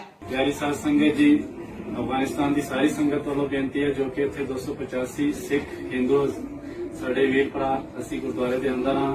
ਤੁਸੀਂ ਭਲੀ ਭਾਂਤ ਜਾਣਦੇ ਹੋ ਕਿ 3-4 ਦਿਨ ਤੋਂ ਤਾਲਿਬਾਨ ਕਾਬੁਲ ਆ ਗਏ ਹਨ ਤੇ ਬਾਹਰ ਹਾਲਾਤ ਬਹੁਤ ਨਾਜ਼ੁਕ ਹਨ। ਸਾਡੇ ਕੋਲ ਆਏ ਵੀ ਸਾਨੂੰ ਨਹੀਂ ਤੇ ਹਾਲਾਤ ਬਹੁਤ ਖਰਾਬ ਹਨ। ਅਸੀਂ ਇਹ ਬੇਨਤੀ ਕਰਦੇ ਹਾਂ ਕਿ ਸਾਨੂੰ ਜਿੰਨਾ ਜਲਦੀ ਹੋ ਸਕੇ ਯੂਨਾਈਟਿਡ ਸਿੱਖ ਆਰਗੇਨਾਈਜੇਸ਼ਨ ਤੇ USA ਕੈਨੇਡਾ ਸਿੱਖਾਂ ਨੂੰ ਬੇਨਤੀ ਹੈ ਕਿ ਸਾਨੂੰ ਇਧਰੋਂ ਕੈਨੇਡਾ ਜਾਂ ਅਮਰੀਕਾ ਕੱਢਿਆ ਜਾਵੇ। ਅੱਗੋਂ ਕੀ ਹੋ ਸਕਦਾ ਹੈ? ਅੱਗੋਂ ਕੀ ਹੋ ਸਕਦਾ ਹੈ ਕੋਈ ਪਤਾ ਨਹੀਂ ਹੈ। ਹਾਲਾਤ ਬਹੁਤ ਖਰਾਬ ਹਨ। ਜਿਹੜੇ ਤੁਸੀਂ 에ਅਰਪੋਰਟ ਦੀ ਵੀਡੀਓ ਦੇਖ ਰਹੇ ਹੋ ਕਿ ਇੱਥੇ ਦੇ ਰਹਿਣ ਵਾਲੇ ਵਾਸੀ ਵੀ ਕਿਸ ਤਰ੍ਹਾਂ ਜਹਾਜ਼ਾਂ ਤੋਂ ਡਿੱਗ ਰਹੇ ਹਨ ਤੇ ਜਾਣ ਦੀ ਕੋਸ਼ਿਸ਼ ਕਰ ਰਹੇ, ਨਿਕਲਣ ਦੀ ਕੋਸ਼ਿਸ਼ ਕਰ ਰਹੇ ਹਨ ਕਿ ਅਸੀਂ ਗੁਰਦੁਆਰੇ ਦੇ ਅੰਦਰ ਬੈਠੇ ਹੋਏ ਹਾਂ। ਤੇ ਇਤਨੀ ਇੱਕ ਬੇਨਤੀ ਹੈ ਪਿਆਰੀ ਸਾਧ ਸੰਗਤ ਜੀ, ਹਾਲਾਂਕਿ ਸਾਡੀ ਬੇਨਤੀ ਪ੍ਰਵਾਨ ਕੀਤੀ ਜਾਏ। ਇਸੇ ਦਰਮਿਆਨ ਦਿੱਲੀ ਸਿੱਖ ਗੁਰਦੁਆਰਾ ਮੈਨੇਜਮੈਂਟ ਕਮੇਟੀ ਦੇ ਪ੍ਰਧਾਨ ਮਨਜਿੰਦਰ ਸਿੰਘ ਸਿਰਸਾ ਨੇ ਕਾਬਲ ਹਵਾਈ ਅੱਡੇ ਤੇ ਫਸੇ 22 ਲੋਕਾਂ ਦੇ ਸੰਪਰਕ ਨੰਬਰ ਭਾਰਤੀ ਵਿਦੇਸ਼ ਮੰਤਰਾਲੇ ਦੇ ਨਾਲ ਸਾਂਝੇ ਕਰਦਿਆਂ ਅਪੀਲ ਕੀਤੀ ਹੈ ਕਿ ਇਹਨਾਂ ਲੋਕਾਂ ਨੂੰ ਵੀ ਕਾਬੁਲ ਦੇ ਹਵਾਈ ਅੱਡੇ ਤੋਂ ਕੱਢ ਕੇ ਗੁਰਦੁਆਰਾ ਸਾਹਿਬ ਦੇ ਵਿੱਚ ਸ਼ਿਫਟ ਕਰਵਾਇਆ ਜਾਵੇ। ਇਹਨਾਂ ਲੋਕਾਂ ਨੇ ਵੀ ਆਪਣਾ ਵੀਡੀਓ ਹੈ ਜਿਹੜਾ ਉਹ ਸਾਂਝਾ ਕੀਤਾ ਹੈ। ਵੀਡੀਓ ਦੇ ਵਿੱਚ ਇਹ ਦੱਸ ਰਹੇ ਨੇ ਕਿ ਕੋਈ ਵੀ ਫਲਾਈਟ ਹੈ ਜਿਹੜੀ ਉਹ ਸਾਨੂੰ ਨਹੀਂ ਮਿਲ ਰਹੀ, ਕਿਉਂਕਿ ਜਿਹੜੀ ਭਾਰਤ ਤੋਂ ਇੱਕੋ ਇੱਕ ਫਲਾਈਟ ਅਫਗਾਨਿਸਤਾਨ ਨੂੰ ਜਾਂਦੀ ਹੈ ਤੇ ਉੱਥੋਂ ਆਉਂਦੀ ਹੈ 에ਅਰ ਇੰਡੀਆ ਦੀ, ਉਹ ਬੰਦ ਕਰ ਦਿੱਤੀ ਗਈ ਹੈ। ਉਹ ਕਹਿੰਦੇ ਨੇ ਕਿ ਅਸੀਂ ਉਡੀਕਦੇ ਰਹੇ 12:30 ਵਜੇ ਜੋ ਟਾਈਮ ਸੀ ਫਲਾਈਟ ਦਾ, ਫਲਾਈਟ ਆਵੇਗੀ ਪਰ ਫਲਾਈਟ ਨਹੀਂ ਆਈ ਤੇ ਹੁਣ ਸਾਨੂੰ ਨਹੀਂ ਪਤਾ ਲੱਗ ਰਿਹਾ ਅਸੀਂ ਕਿੱਥੇ ਜਾਣਾ ਹੈ, ਭਾਰਤ ਵਾਪਸ ਕਿਵੇਂ ਜਾਣਾ ਹੈ। ਸੋ सिरसा ने ਇਹ अपील है ਜਿਹੜੀ विदेश मंत्रालय ਨੂੰ ਕੀਤੀ है। अफगानिस्तान के अंदर जो 320 लोग गुरुद्वारा काबुल के अंदर शरण लिए हुए हैं, इसमें से कुछ लोग लोकल वहीं के रहने वाले हैं और कुछ लोग बाकी गुरुद्वारों से गजनी और जलालाबाद सर चलकर वहां पहुंचे हैं। वहां के एयरपोर्ट के ऊपर भी बहुत सारे लोग फंसे हैं। रात को जब मेरी बात हुई 17 लोग थे जिनसे मेरी बातचीत हो रही थी, उसके बाद 5 लोग और उनको मिले, 22 लोग हो गए। तालिबान के जो वहां पे कमांडर थे उन्होंने सारा एयरपोर्ट को खाली करा लिया। इन लोगों को अच्छा अभी तक बर्ताव किया गया, लेकिन वो बहुत दहशत में हैं, डरे हुए हैं। वो ये जानते हैं कि जब ये सत्ता परिवर्तन प्रॉपर हो जाएगा उसके बाद उनकी जान पे बहुत बड़ा खतरा बनाएगा। एम्बेसी के आसपास के होटलों में वो रुके हुए हैं। किसी ने किसी जगह शरण ले रखी है, किसी ने कहां शरण ले रखी है, लेकिन अभी तक उनका कोई भी संपर्क किसी से भी वहां पर नहीं हो पा रहा। मैं विदेश मंत्रालय से भी आग्रह करता हूं, मैं उनका नंबर भी आपसे शेयर करता हूं, विदेश मंत्रालय जी के जॉइंट सेक्रेटरी साहब से शेयर कर रहा हूं, ताकि उनसे बातचीत करके मैं कोशिश कर रहा हूं कि उनको सबको गुरुद्वारे में शिफ्ट किया जाए। लेकिन वहां के हालात भी इस तरह के नहीं है, वहां पे मूवमेंट भी बड़ी रिस्ट्रिक्टेड है और ऐसे हालातों के अंदर दहशत का माहौल बहुत ज्यादा, सबको अपनी जान का बहुत बड़ा डर बना हुआ है। हम कामना करते हैं, उम्मीद करते हैं और प्रार्थना करते हैं कि हमारे भाई वहां पे सुरक्षित घर वापस लौट आएंगे। ਇਹਨਾਂ ਅਪੀਲਾਂ ਦੇ ਦਰਮਿਆਨ ਭਾਰਤ ਦੇ ਵਿਦੇਸ਼ ਮੰਤਰੀ ਡਾਕਟਰ ਐਸ ਜੈ ਸ਼ੰਕਰ ਨੇ ਟਵੀਟ ਕਰਦਿਆਂ ਕਿਹਾ ਕਿ ਭਾਰਤ ਸਰਕਾਰ ਕਾਬੁਲ ਦੇ ਵਿੱਚ ਮੌਜੂਦ ਹਿੰਦੂ ਤੇ ਸਿੱਖ ਭਾਈਚਾਰੇ ਦੇ ਲੀਡਰਾਂ ਦੇ ਨਾਲ ਸੰਪਰਕ ਦੇ ਵਿੱਚ ਹੈ। ਇਸ ਤੋਂ ਇੱਕ ਦਿਨ ਪਹਿਲਾਂ ਸੋਮਵਾਰ ਨੂੰ ਪੰਜਾਬ ਦੇ ਮੁੱਖ ਮੰਤਰੀ ਕੈਪਟਨ ਅਮਰਿੰਦਰ ਸਿੰਘ ਨੇ ਵੀ ਭਾਰਤੀ ਵਿਦੇਸ਼ ਮੰਤਰਾਲੇ ਨੂੰ ਉੱਥੇ ਵਸਦੇ ਸਿੱਖਾਂ ਤੇ ਹਿੰਦੂਆਂ ਦੀ ਸੁਰੱਖਿਆ ਦੀ ਅਪੀਲ ਹੈ ਜਿਹੜੀ ਉਹ ਕੀਤੀ ਸੀ। ਮਾਰਚ 2020 ਦੇ ਵਿੱਚ ਕਾਬੁਲ ਦੇ ਗੁਰਦੁਆਰੇ ਤੇ ਅੱਤਵਾਦੀ ਹਮਲਾ ਹੋਇਆ ਸੀ, ਜਿਸ ਵਿੱਚ ਕਈ ਸਿੱਖਾਂ ਦੀ ਮੌਤ ਹੋ ਗਈ ਸੀ ਤੇ ਹਿੰਦੂ ਸਿੱਖ ਭਾਈਚਾਰੇ ਦੇ ਕੁਝ ਲੋਕ ਨੇ ਜਿਹੜੇ ਉਹ ਅਫਗਾਨਿਸਤਾਨ ਨੂੰ ਛੱਡ ਕੇ ਦਿੱਲੀ ਆ ਕੇ ਵਸ ਗਏ ਸੀ। ਅਫਗਾਨੀ ਪਰਿਵਾਰ ਨੇ ਜਿਹੜੇ ਪਿਛਲੇ 30 ਸਾਲਾਂ ਦੇ ਵਿੱਚ ਹੌਲੀ-ਹੌਲੀ ਮੂਵ ਕੀਤੇ ਨੇ ਹੋਰ ਮੁਲਕਾਂ ਦੇ ਵਿੱਚ, ਉਹਨਾਂ ਦੇ ਵਿੱਚੋਂ ਕੁਝ ਪਰਿਵਾਰ ਲੁਧਿਆਣਾ ਜ਼ਿਲ੍ਹੇ ਦੇ ਵਿੱਚ ਵੀ ਰਹਿੰਦੇ ਨੇ। ਇਸ ਵਕਤ ਚਿੰਤਾ ਦੇ ਵਿੱਚ ਨੇ ਕਿਉਂਕਿ ਨਾ ਹੀ ਤਾਂ ਉਹਨਾਂ ਦੇ ਪਰਿਵਾਰ ਵਾਲਿਆਂ ਦੇ ਨੰਬਰ ਮਿਲ ਰਹੇ ਨੇ, ਨਾ ਹੀ ਕੋਈ ਸੰਪਰਕ ਹੋਰ ਤਰੀਕੇ ਦੇ ਨਾਲ ਹੋ ਪਾ ਰਿਹਾ ਹੈ ਤੇ ਉਹ ਚਿੰਤਤ ਨੇ, ਅਰਦਾਸਾਂ ਕਰ ਰਹੇ ਨੇ ਕਿ ਉਹਨਾਂ ਦੇ ਦੋਸਤ ਮਿੱਤਰ ਰਿਸ਼ਤੇਦਾਰ ਜਿਹੜੇ ਉੱਥੇ ਰਹਿੰਦੇ ਨੇ ਉਹ ਸਾਰੇ ਠੀਕ ਠਾਕ ਰਹਿਣ। ਇਸੇ ਦਰਮਿਆਨ ਵੱਡੀ ਖਬਰ ਇਹ ਹੈ ਕਿ ਫੇਸਬੁੱਕ ਨੇ ਤਾਲਿਬਾਨ ਨੂੰ ਬੈਨ ਕਰ ਦਿੱਤਾ ਹੈ, ਇਹ ਕਹਿ ਕੇ ਕਿ ਅਮਰੀਕੀ ਕਾਨੂੰਨ ਦੇ ਤਹਿਤ ਇਹ ਇੱਕ ਅੱਤਵਾਦੀ ਜਥੇਬੰਦੀ ਹੈ।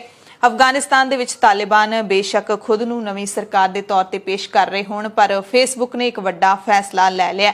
ਫੇਸਬੁੱਕ ਨੇ ਕਿਹਾ ਕਿ ਅਮਰੀਕੀ ਕਾਨੂੰਨ ਦੇ ਤਹਿਤ ਜੇ ਇਹ ਇੱਕ ਅੱਤਵਾਦੀ ਜਥੇਬੰਦੀ ਹੈ ਤਾਂ ਇਸ ਲਈ ਸਾਡੀ ਸਰਵਿਸ ਦੇ ਵਿੱਚ ਇਹ ਬੈਨ ਰਹਿਣਗੇ, ਪਾਬੰਦ ਰਹਿਣਗੇ। ਫੇਸਬੁੱਕ ਦੀਆਂ ਨੀਤੀਆਂ ਦੇ ਮੁਤਾਬਿਕ ਕਿਸੇ ਵੀ ਅੱਤਵਾਦੀ ਜਥੇਬੰਦੀ ਨੂੰ ਪਲੇਟਫਾਰਮ ਤੇ ਥਾਂ ਨਹੀਂ ਦਿੱਤੀ ਜਾ ਸਕਦੀ। ਤਾਲਿਬਾਨ ਜਾਂ ਤਾਲਿਬਾਨ ਦੇ ਨਾਲ ਜੁੜੇ ਕਿਸੇ ਵੀ ਅਕਾਊਂਟ ਜਾਂ ਪੋਸਟ ਨੂੰ ਫੇਸਬੁੱਕ ਤੇ ਥਾਂ ਨਹੀਂ ਮਿਲੇਗੀ। ਅਸੀਂ ਉਹਨਾਂ ਦੁਆਰਾ ਮੇਨਟੇਨ ਕੀਤੇ ਜਾ ਰਹੇ ਅਕਾਊਂਟਸ ਨੂੰ ਹਟਾ ਰਹੇ ਹਾਂ, ਇਹ ਫੇਸਬੁੱਕ ਨੇ ਕਿਹਾ।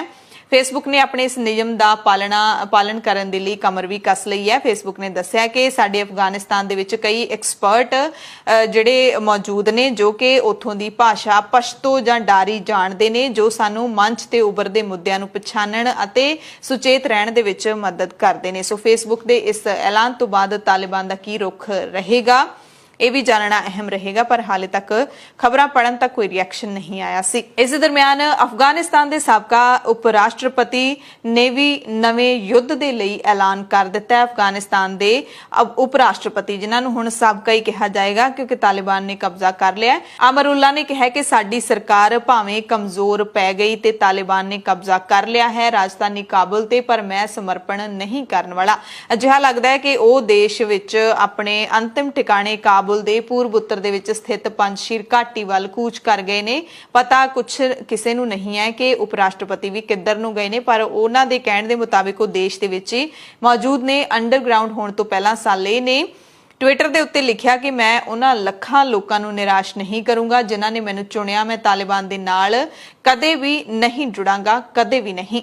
ਤੇ ਤਾਲਿਬਾਨ ਨੇ ਜਿਹੜਾ ਤਾਜ਼ਾ ਬਿਆਨ ਜਾਰੀ ਕੀਤਾ ਹੈ ਉਸ ਦੇ ਨਾਲ ਲੋਕਾਂ ਨੂੰ ਰਾਹਤ ਅਤੇ ਬੀਬੀਆਂ ਨੂੰ ਵੀ ਥੋੜੀ ਜਿਹੀ ਸੰਤੁਸ਼ਟੀ ਹੈ ਜਿਹੜੀ ਜ਼ਰੂਰ ਮਿਲ ਸਕਦੀ ਹੈ, ਕਿਉਂਕਿ ਅਫਗਾਨਿਸਤਾਨ ਨੇ ਸਰਕਾਰੀ ਟੀਵੀ ਤੇ ਦਿੱਤੇ ਇੰਟਰਵਿਊ ਦੇ ਵਿੱਚ ਤਾਲਿਬਾਨ ਦੇ ਸਾਰੇ ਲੋਕਾਂ ਨੂੰ ਮਾਫੀ ਦੇਣ ਦਾ ਐਲਾਨ ਕਰ ਦਿੱਤਾ ਹੈ ਤੇ ਸਾਰੇ ਲੋਕਾਂ ਨੂੰ ਆਪੋ ਆਪਣੇ ਕੰਮਕਾਰਾਂ ਤੇ ਵਾਪਸ ਆਉਣ ਦੀ ਅਪੀਲ ਵੀ ਕੀਤੀ ਹੈ।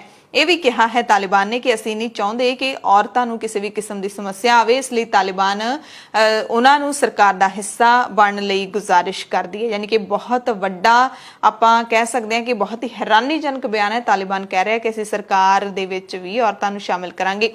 ਤਾਲਿਬਾਨ ਨੇ ਸਾਰੇ ਸਰਕਾਰੀ ਕਰਮਚਾਰੀਆਂ ਨੂੰ ਮਾਫੀ ਦੇਣ ਦਾ ਐਲਾਨ ਕਰਦੇ ਹੋਏ ਕਿਹਾ ਕਿ ਤੁਸੀਂ ਪੂਰੇ ਭਰੋਸੇ ਨਾਲ ਆਪਣੇ ਕੰਮ ਤੇ ਵਾਪਸ ਆ ਸਕਦੇ ਹੋ ਤੇ ਇਹ ਐਲਾਨ ਉਸ ਵਕਤ ਕੀਤਾ ਗਿਆ ਜਦੋਂ ਅਮਰੀਕੀ ਫੌਜ ਦੇ ਲਈ ਕੰਮ ਕਰ ਚੁੱਕੇ ਦੁਭਾਸ਼ੀ ਪੱਛਮੀ ਦੇਸ਼ਾਂ ਦੇ ਵੱਲੋਂ ਸਮਰਥਿਤ ਸੰਸਥਾਵਾਂ ਦੇ ਕਰਮਚਾਰੀ ਅਤੇ ਸਰਕਾਰੀ ਕਰਮਚਾਰੀ ਇਸ ਗੱਲ ਤੋਂ ਡਰ ਰਹੇ ਨੇ ਕਿ ਤਾਲਿਬਾਨ ਉਹਨਾਂ ਤੋਂ ਬਦਲਾ ਲਵੇਗਾ।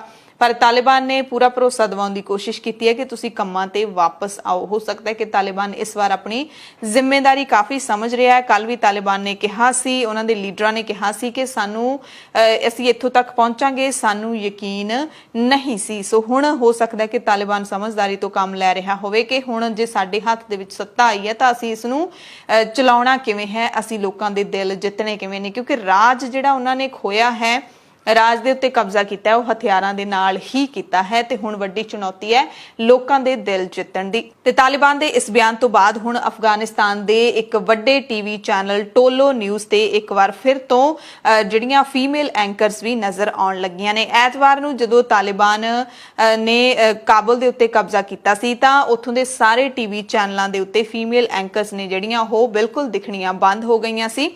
ਅਫਗਾਨਿਸਤਾਨ ਦੇ ਸਰਕਾਰੀ ਟੀਵੀ ਚੈਨਲ ਦੀਆਂ ਤਸਵੀਰਾਂ ਵੀ ਸਾਂਝੀਆਂ ਹੋਣ ਲੱਗੀਆਂ ਸੀ ਜਿਨ੍ਹਾਂ ਦੇ ਵਿੱਚ ਇੱਕ ਪੁਰਸ਼ ਪ੍ਰੈਜ਼ੈਂਟਰ ਤਾਲਿਬਾਨ ਦੇ ਝੰਡੇ ਦੇ ਮੂਹਰੇ ਬੈਠਾ ਸੀ, ਉਹਦੇ ਸਾਹਮਣੇ ਬੈਠਾ ਸੀ। ਪਰ ਮੰਗਲਵਾਰ ਨੂੰ ਟੋਲੋ ਨਿਊਜ਼ ਦੇ ਮੁਖੀ ਮਿਰਾਕਾ ਪੋਪਲ ਨੇ ਇੱਕ ਟਵੀਟ ਸ਼ੇਅਰ ਕੀਤਾ ਹੈ ਜਿਸ ਵਿੱਚ ਇੱਕ ਫੀਮੇਲ ਪ੍ਰੈਜ਼ੈਂਟਰ ਸਟੂਡੀਓ ਦੇ ਵਿੱਚ ਤਾਲਿਬਾਨ ਦੀ ਮੀਡੀਆ ਟੀਮ ਦੇ ਇੱਕ ਮੈਂਬਰ ਦਾ ਲਾਈਵ ਇੰਟਰਵਿਊ ਲੈ ਰਹੀ ਹੈ। ਇਸ ਤੋਂ ਬਾਅਦ ਇੱਕ ਹੋਰ ਤਸਵੀਰ ਸਾਂਝੀ ਕੀਤੀ ਜਿਸ ਵਿੱਚ ਇੱਕ ਫੀਮੇਲ ਹਿਜਾਬ ਪਹਿਨੇ ਹੋਏ ਨਿਊਜ਼ ਰੂਮ ਦੇ ਵਿੱਚ ਸਵੇਰ ਦੀ ਮੀਟਿੰਗ ਕਰਦੀ ਦਿਖਾਈ ਦਿੰਦੀ ਹੈ। ਟੋਲੋ ਨਿਊਜ਼ ਦੀ ਮਾਲਕ ਕੰਪਨੀ ਮੋਬੀ ਗਰੁੱਪ ਦੇ ਨਿਰਦੇਸ਼ਕ ਸਾਦ ਮੋਹਸੈਨੀ ਨੇ ਵੀ ਤਸਵੀਰਾਂ ਸਾਂਝੀਆਂ ਕੀਤੀਆਂ ਨੇ ਤੇ ਉਹਨਾਂ ਦੇ ਨਾਲ ਹੀ ਇੱਕ ਮਹਿਲਾ ਰਿਪੋਰਟਰ ਦੀ ਅਫਗਾਨਿਸਤਾਨ ਦੀਆਂ ਸੜਕਾਂ ਤੇ ਰਿਪੋਰਟਿੰਗ ਕਰਦਿਆਂ ਦੀ ਤਸਵੀਰ ਵੀ ਟਵੀਟ ਕੀਤੀ ਹੈ। ਨਾਲ ਹੀ ਉਹਨਾਂ ਨੇ ਲਿਖਿਆ ਕਿ ਟੋਲੋ ਨਿਊਜ਼ ਅਤੇ ਤਾਲਿਬਾਨ ਇੱਕ ਵਾਰ ਫਿਰ ਤੋਂ ਇਤਿਹਾਸ ਬਣਾਉਂਦੇ ਹੋਏ। ਤਾਲਿਬਾਨ ਦੇ ਸੀਨੀਅਰ ਪ੍ਰਤੀਨਿਧੀ ਅਬਦੁਲ ਹਕ ਅੱਜ ਸਵੇਰੇ ਸਾਡੀ ਪ੍ਰੈਜ਼ੈਂਟਰ ਬਾਹਿਸ਼ਤਾ ਦੇ ਨਾਲ ਗੱਲਬਾਤ ਕਰਦੇ ਹੋਏ 2 ਦਹਾਕੇ ਪਹਿਲਾਂ ਜਦੋਂ ਉਹ ਸੱਤਾ ਵਿੱਚ ਪਹਿਲੀ ਵਾਰੀ ਆਏ ਸੀ ਤਾਂ ਇਹ ਸੋਚਣਾ ਵੀ ਨਾਮੁਮਕਿਨ ਸੀ ਕਿ ਉਹ ਔਰਤਾਂ ਦੇ ਨਾਲ ਜਾਂ ਔਰਤਾਂ ਉੱਥੇ ਮੀਡੀਆ ਦੇ ਵਿੱਚ ਕੰਮ ਕਰ ਸਕਦੀਆਂ ਨੇ। 20 ਸਾਲ ਪਹਿਲਾਂ ਜਦੋਂ ਅਫਗਾਨਿਸਤਾਨ ਦੀ ਸੱਤਾ ਦੇ ਵਿੱਚ ਤਾਲਿਬਾਨ ਸੀ ਤਾਂ ਉਦੋਂ ਔਰਤਾਂ ਦੇ ਉੱਤੇ ਬਹੁਤ ਹੀ ਸਖਤ ਪਾਬੰਦੀਆਂ ਲਾਈਆਂ ਗਈਆਂ ਸੀ। ਸੋਮਵਾਰ ਦੀ ਰਾਤ ਨੂੰ ਅਮਰੀਕਾ ਦੇ ਰਾਸ਼ਟਰਪਤੀ ਜੋ ਬਾਈਡਨ ਨੇ ਵੀ ਅਫਗਾਨਿਸਤਾਨ ਦੇ ਮੁੱਦੇ ਤੇ ਰਾਸ਼ਟਰ ਨੂੰ ਸੰਬੋਧਨ ਕੀਤਾ ਤੇ ਕਿਹਾ ਕਿ ਅਫਗਾਨੀ ਲੀਡਰ ਪਿੱਠ ਦਿਖਾ ਕੇ ਭੱਜੇ ਨੇ ਤਾਂ ਹੀ ਤਾਲਿਬਾਨ ਨੇ ਕਬਜ਼ਾ ਕੀਤਾ ਹੈ। ਉਹਨਾਂ ਕਿਹਾ ਕਿ ਅਫਗਾਨਿਸਤਾਨ ਦੇ ਵਿੱਚ ਜੋ ਹਾਲਾਤ ਬਣੇ ਨੇ ਉਹਦੇ ਲਈ ਅਫਗਾਨ ਲੀਡਰ ਜ਼ਿੰਮੇਦਾਰ ਨੇ ਜਿਹੜੇ ਮੁਲਕ ਨੂੰ ਛੱਡ ਕੇ ਹੀ ਭੱਜ ਗਏ। ਨਹੀਂ ਅਫਗਾਨ ਦੇ ਫੌਜੀਆਂ ਨੇ ਅਮਰੀਕੀ ਫੌਜੀਆਂ ਤੋਂ ਸਿਖਲਾਈ ਲੈ ਕੇ ਵੀ ਲੜਨ ਦੀ ਹਿੰਮਤ ਨਹੀਂ ਦਿਖਾਈ। ਉਹਨਾਂ ਕਿਹਾ ਕਿ ਮੈਂ ਫੈਸਲੇ ਦੇ ਉੱਤੇ ਬਿਲਕੁਲ ਪੂਰੀ ਤਰ੍ਹਾਂ ਦੇ ਨਾਲ ਅਟਲ ਹਾਂ ਤੇ ਬਾਈਡਨ ਨੇ ਕਿਹਾ ਕਿ ਫੈਸਲਾ ਕਰਕੇ ਮੈਂ ਕੁਝ ਵੀ ਗਲਤ ਨਹੀਂ ਕੀਤਾ। ਬਾਈਡਨ ਨੇ ਕਿਹਾ ਕਿ ਜਦੋਂ ਅਫਗਾਨ ਲੜਨਾ ਹੀ ਨਹੀਂ ਚਾਹੁੰਦਾ ਤਾਂ ਫਿਰ ਅਮਰੀਕੀਆਂ ਨੂੰ ਵੀ ਇਸ ਲੜਾਈ ਵਿੱਚ ਪੈ ਕੇ ਆਪਣੀ ਜਾਨ ਨਹੀਂ ਗਵਾਉਣੀ ਚਾਹੀਦੀ। ਹਾਲਾਂਕਿ ਬਾਈਡਨ ਨੇ ਵੀ ਕਿਹਾ ਕਿ ਜੇਕਰ ਸਾਡੇ ਅਮਰੀਕੀਆਂ ਨੂੰ ਕੁਝ ਹੋਇਆ ਤਾਂ ਨਤੀਜੇ ਬਹੁਤ ਬੁਰੇ ਨਿਕਲਣਗੇ। ਯਾਨੀ ਕਿ ਗੱਲਾਂ-ਗੱਲਾਂ ਦੇ ਵਿੱਚ ਤਾਲਿਬਾਨ ਨੂੰ ਧਮਕੀ ਵੀ ਦੇ ਦਿੱਤੀ ਹੈ ਅਮਰੀਕਾ ਨੇ। ਸੋ ਤਾਲਿਬਾਨ ਦੇ ਸੱਤਾ ਤੋਂ ਲਾਉਣ ਤੋਂ ਬਾਅਦ 2001 ਦੇ ਵਿੱਚ ਅਮਰੀਕਾ ਨੇ ਆਪਣੀਆਂ ਜਿਹੜੀਆਂ ਵੱਡੀ ਗਿਣਤੀ ਫੌਜਾਂ ਉੱਥੇ ਤਾਇਨਾਤ ਕੀਤੀਆਂ ਸੀ ਉਹਨਾਂ ਤੇ ਟ੍ਰਿਲੀਅਨਸ ਦੇ ਵਿੱਚ ਖਰਚਾ ਹੋਇਆ। ਇੰਨਾ ਖਰਚਾ ਹੋਣ ਦੇ ਬਾਵਜੂਦ ਵੀ 20 ਸਾਲ ਬਾਅਦ ਤਾਲਿਬਾਨ ਨੇ ਮੁੜ ਅਫਗਾਨਿਸਤਾਨ ਨੂੰ ਹਥਿਆ ਲਿਆ ਹੈ। ਫੌਜਾਂ ਨੇ ਜੰਗ ਕਿਉਂ ਨਹੀਂ ਲੜੀ, ਇਸ ਦੇ ਪਿੱਛੇ ਵੀ ਵੱਡੇ ਸਵਾਲ ਉੱਠ ਰਹੇ ਨੇ। ਸੋਮਵਾਰ ਨੂੰ ਸੰਯੁਕਤ ਰਾਸ਼ਟਰ ਸੁਰੱਖਿਆ ਪ੍ਰੀਸ਼ਦ ਨੇ ਅਫਗਾਨਿਸਤਾਨ ਦੇ ਹਾਲਾਤਾਂ ਤੇ ਚਰਚਾ ਕਰਨ ਦੇ ਲਈ ਇੱਕ ਖਾਸ ਬੈਠਕ ਬੁਲਾਈ ਜਿਸ ਵਿੱਚ ਭਾਰਤ ਅਤੇ ਪਾਕਿਸਤਾਨ ਆਮਣੇ ਸਾਹਮਣੇ ਆ ਗਏ। ਪਾਕਿਸਤਾਨ ਵੀ ਇਸ ਬੈਠਕ ਦੇ ਵਿੱਚ ਸ਼ਾਮਿਲ ਹੋਣਾ ਚਾਹੁੰਦਾ ਸੀ ਪਰ ਇੱਕ ਵਾਰ ਫਿਰ ਪਾਕਿਸਤਾਨ ਨੂੰ ਰੋਕ ਦਿੱਤਾ ਗਿਆ। ਪਿਛਲੇ ਹਫ਼ਤੇ ਵੀ ਸੁਰੱਖਿਆ ਪ੍ਰੀਸ਼ਦ ਨੇ ਅਫਗਾਨਿਸਤਾਨ ਤੇ ਐਮਰਜੈਂਸੀ ਬੈਠਕ ਬੁਲਾਈ ਸੀ ਪਰ ਪਾਕਿਸਤਾਨ ਨੂੰ ਮੀਟਿੰਗ ਦੇ ਵਿੱਚ ਨਹੀਂ ਆਉਣ ਦਿੱਤਾ ਗਿਆ ਸੀ। ਪਾਕਿਸਤਾਨ ਇਸ ਲਈ ਭਾਰਤ ਨੂੰ ਜ਼ਿੰਮੇਦਾਰ ਠਹਿਰਾ ਰਿਹਾ ਕਿਉਂਕਿ ਭਾਰਤ ਅਗਸਤ ਮਹੀਨੇ ਦੇ ਲਈ ਸੁਰੱਖਿਆ ਪ੍ਰੀਸ਼ਦ ਦੀ ਪ੍ਰਧਾਨਗੀ ਕਰ ਰਿਹਾ ਹੈ। ਭਾਰਤ ਨੇ ਪਾਕਿਸਤਾਨ ਦੇ ਇਲਜ਼ਾਮ ਤੇ ਚੁੱਪੀ ਸਾਧੀ ਹੋਈ ਹੈ, ਪਰ ਪਾਕਿਸਤਾਨ ਲਗਾਤਾਰ ਭਾਰਤ ਨੂੰ ਜ਼ਿੰਮੇਦਾਰ ਠਹਿਰਾ ਰਿਹਾ ਹੈ। ਭਾਰਤ ਨੇ ਪ੍ਰਧਾਨਗੀ ਲੈਣ ਤੋਂ ਬਾਅਦ 10 ਦਿਨਾਂ ਦੇ ਅੰਦਰ ਸੁਰੱਖਿਆ ਪ੍ਰੀਸ਼ਦ ਦੀ ਦੂਸਰੀ ਵਾਰੀ ਅਫਗਾਨਿਸਤਾਨ ਦੇ ਮੁੱਦੇ ਤੇ ਬੈਠਕ ਬੁਲਾਈ ਹੈ। ਅਫਗਾਨਿਸਤਾਨ ਦੇ ਮੁੱਦੇ ਤੇ ਭਾਰਤ ਦੇ ਵਿੱਚ ਕੀ ਕੁਝ ਬਿਆਨ ਦਿੱਤੇ ਜਾ ਰਹੇ ਨੇ। ਭਾਰਤੀ ਭਲਵਾਨ ਬਬੀਤਾ ਫੋਗਾਟ ਨੇ ਵੀ ਅਫਗਾਨਿਸਤਾਨ ਦੇ ਹਾਲਾਤਾਂ ਤੇ ਤਾਜ਼ਾ ਟਵੀਟ ਕੀਤਾ ਹੈ। ਟਵੀਟ ਵਿੱਚ ਭਾਰਤੀ ਪ੍ਰਧਾਨ ਮੰਤਰੀ ਨਰਿੰਦਰ ਮੋਦੀ ਦੀ ਕਾਫੀ ਪ੍ਰਸ਼ੰਸਾ ਕੀਤੀ ਹੈ। ਬਬੀਤਾ ਫੋਗਾਟ ਨੇ ਲਿਖਿਆ ਕਿ ਅਫਗਾਨਿਸਤਾਨ ਦੇ ਵਿੱਚ ਸਸਤਾ ਪੈਟਰੋਲ, ਸਸਤਾ ਡੀਜ਼ਲ ਤੇ ਸਸਤਾ ਪਿਆਜ਼ ਵੀ ਸੀ, ਪਰ ਨਰਿੰਦਰ ਮੋਦੀ ਵਰਗਾ ਲੀਡਰ ਨਹੀਂ ਸੀ। ਤੇ ਸੋਸ਼ਲ ਮੀਡੀਆ ਦੇ ਉੱਤੇ, ਟਵਿੱਟਰ ਦੇ ਉੱਤੇ ਇਹ ਜਿਹੜਾ ਟਵੀਟ ਹੈ ਵਾਇਰਲ ਹੋ ਰਿਹਾ ਹੈ ਤੇ ਯੂਜ਼ਰਸ ਨੇ ਜਿਹੜੇ ਉਹ ਰਲੀ ਮਿਲੀ ਪ੍ਰਤੀਕਿਰਿਆ ਦੇ ਰਹੇ ਨੇ, ਯਾਨੀ ਕਿ ਕੁਝ ਕੁ ਲੋਕ ਬਬੀਤਾ ਫੋਗਾਟ ਨਾਲ ਸਹਿਮਤ ਵੀ ਨੇ ਪਰ ਜ਼ਿਆਦਾਤਰ ਅਸਹਿਮਤ ਨੇ। ਇਸੇ ਦਰਮਿਆਨ ਸੀਨੀਅਰ ਕਾਂਗਰਸੀ ਲੀਡਰ ਸ਼ਸ਼ੀ ਥਰੂਰ ਨੇ ਟਵਿੱਟਰ ਦੇ ਉੱਤੇ ਅਫਗਾਨਿਸਤਾਨ ਦੇ ਮਸਲੇ ਨੂੰ ਲੈ ਕੇ ਇੱਕ ਵੀਡੀਓ ਸਾਂਝਾ ਕੀਤਾ ਹੈ ਤਾਲਿਬਾਨ ਦਾ, ਜਿਹੜੇ ਕਿ ਜਸ਼ਨ ਮਨਾ ਰਹੇ ਨੇ। ਇਹਦੇ ਵਿੱਚ ਬੰਦੂਕ ਵਾਲੇ 2 ਬੰਦਿਆਂ ਨੂੰ ਮਲਿਆਲਮ ਦੇ ਵਿੱਚ ਗੱਲ ਕਰਦਿਆਂ ਸੁਣਿਆ ਜਾ ਸਕਦਾ ਹੈ। ਮਲਿਆਲਮ ਭਾਸ਼ਾ ਜਿਹੜੀ ਉਹ ਕੇਰਲਾ ਦੇ ਵਿੱਚ ਬੋਲੀ ਜਾਂਦੀ ਹੈ।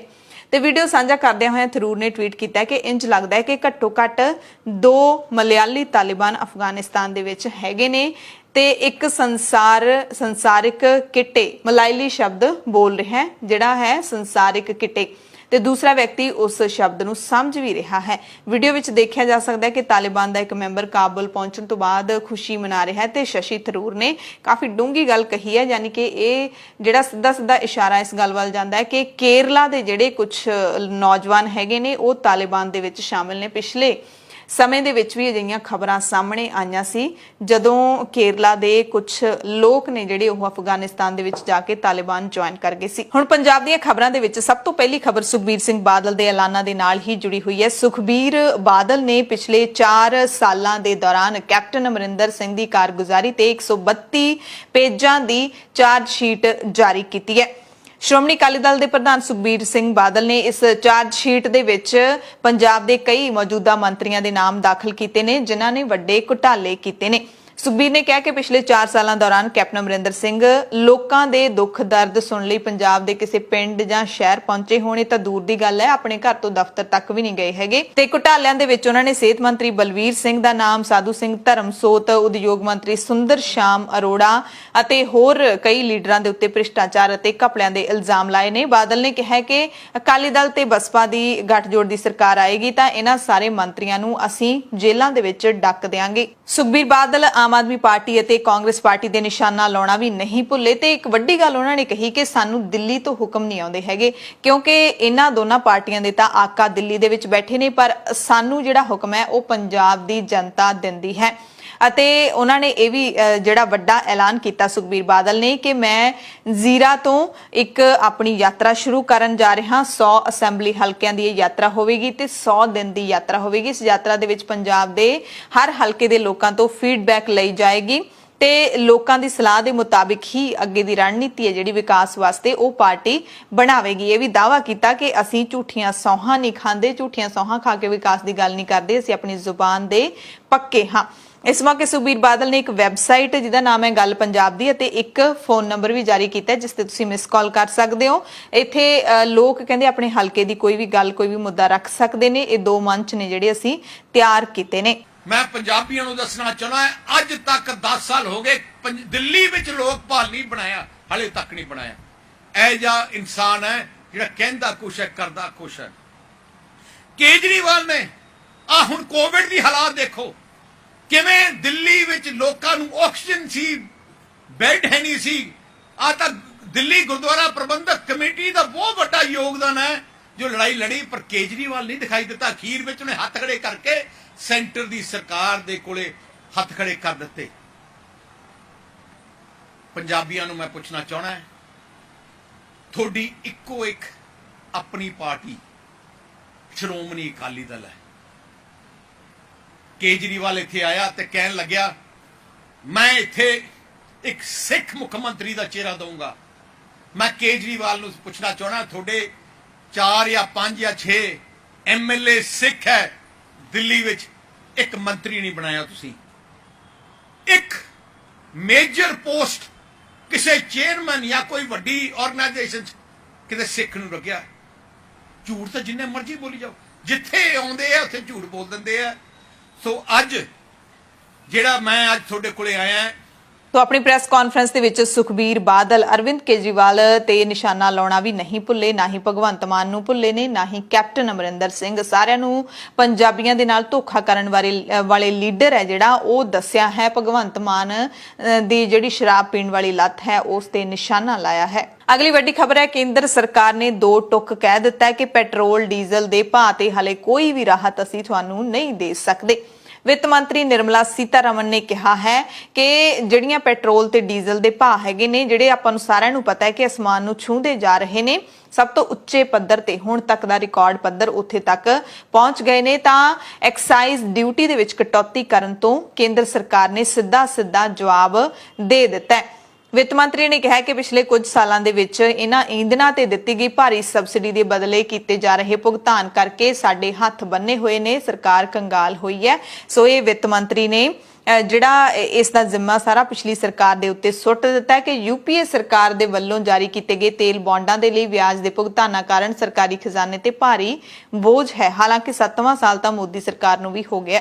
ਅਗਲੀ ਵੱਡੀ ਖਬਰ ਟਰੈਵਲ ਦੇ ਨਾਲ, ਯਾਤਰਾ ਦੇ ਨਾਲ ਜੁੜੀ ਹੋਈ ਹੈ। ਅਮਰੀਕਾ ਨੇ ਭਾਰਤ ਲਈ ਆਪਣੇ ਯਾਤਰਾ ਨਿਯਮਾਂ ਨੂੰ ਨਰਮ ਕਰ ਦਿੱਤਾ ਹੈ। ਪਹਿਲਾਂ ਭਾਰਤ ਨੂੰ ਲੈਵਲ 4 ਦੇ ਵਿੱਚ ਰੱਖਿਆ ਸੀ, ਹੁਣ ਲੈਵਲ 2 ਦੇ ਵਿੱਚ ਕਰ ਦਿੱਤਾ ਹੈ। ਲੈਵਲ 2 ਯਾਤਰਾ ਨਿਰਦੇਸ਼ ਦਾ ਅਰਥ ਹੁੰਦਾ ਹੈ ਕਿ ਸੰਬੰਧਿਤ ਦੇਸ਼ ਦੇ ਵਿੱਚ ਯਾਤਰਾ ਕਰਨੀ ਹੁਣ ਸੁਰੱਖਿਅਤ ਹੈ, ਯਾਨੀ ਕਿ ਪਹਿਲਾਂ ਅਮਰੀਕਾ ਨੇ ਆਪਣੇ ਵਾਸੀਆਂ ਨੂੰ ਕਿਹਾ ਸੀ ਕਿ ਭਾਰਤ ਜਾਣ ਤੋਂ ਥੋੜਾ ਗੁਰੇਜ਼ ਕਰੋ, ਪਰ ਹੁਣ ਸੁਰੱਖਿਅਤ ਸ਼੍ਰੇਣੀ ਦੇ ਵਿੱਚ ਭਾਰਤ ਨੂੰ ਰੱਖ ਦਿੱਤਾ ਹੈ। ਭਾਰਤ ਦੇ ਵਿੱਚ ਕੋਵਿਡ-19 ਦੇ ਹਾਲਾਤਾਂ ਦੇ ਵਿੱਚ ਸੁਧਾਰ ਹੋਣ ਤੋਂ ਬਾਅਦ ਅਮਰੀਕਾ ਨੇ ਇਹ ਨਵੇਂ ਨਿਰਦੇਸ਼ ਨੇ ਜਿਹੜੇ ਉਹ ਜਾਰੀ ਕੀਤੇ ਨੇ। ਅਮਰੀਕੀ ਵਿਦੇਸ਼ ਮੰਤਰਾਲੇ ਨੇ ਕਿਹਾ ਕਿ ਜੇ ਦੇਸ਼ ਦੇ ਮਾਨਤਾ ਪ੍ਰਾਪਤ ਟੀਕੇ ਦੀਆਂ ਪੂਰੀਆਂ ਖੁਰਾਕਾਂ ਤੁਸੀਂ ਲਗਵਾ ਲਈਆਂ ਨੇ ਤਾਂ ਤੁਸੀਂ ਭਾਰਤ ਯਾਤਰਾ ਕਰ ਸਕਦੇ ਹੋ। ਪੰਜਾਬ ਦੀ ਸਿਆਸਤ ਨਾਲ ਜੁੜੀ ਵੱਡੀ ਖਬਰ ਹੈ। ਪੰਜਾਬ ਦੇ ਵਿੱਚ ਬੀਜੇਪੀ ਦੇ ਵੱਡੇ ਲੀਡਰ ਅਨਿਲ ਜੋਸ਼ੀ, ਜਿਹੜੇ ਕਿ ਪੰਜਾਬ ਦੇ ਸਾਬਕਾ ਕੈਬਨਿਟ ਮੰਤਰੀ ਵੀ ਨੇ, ਉਹ ਪਿਛਲੇ ਦਿਨੀ ਬੀਜੇਪੀ ਨੂੰ ਛੱਡ ਕੇ ਚਲੇ ਗਏ ਸੀ ਕਿਸਾਨਾਂ ਦੇ ਹੱਕ ਦੇ ਵਿੱਚ, ਤੇ ਹੁਣ ਸ਼੍ਰੋਮਣੀ ਅਕਾਲੀ ਦਲ ਦਾ ਪੱਲਾ ਫੜਨ ਦਾ ਉਹਨਾਂ ਨੇ ਐਲਾਨ ਕਰ ਦਿੱਤਾ ਹੈ।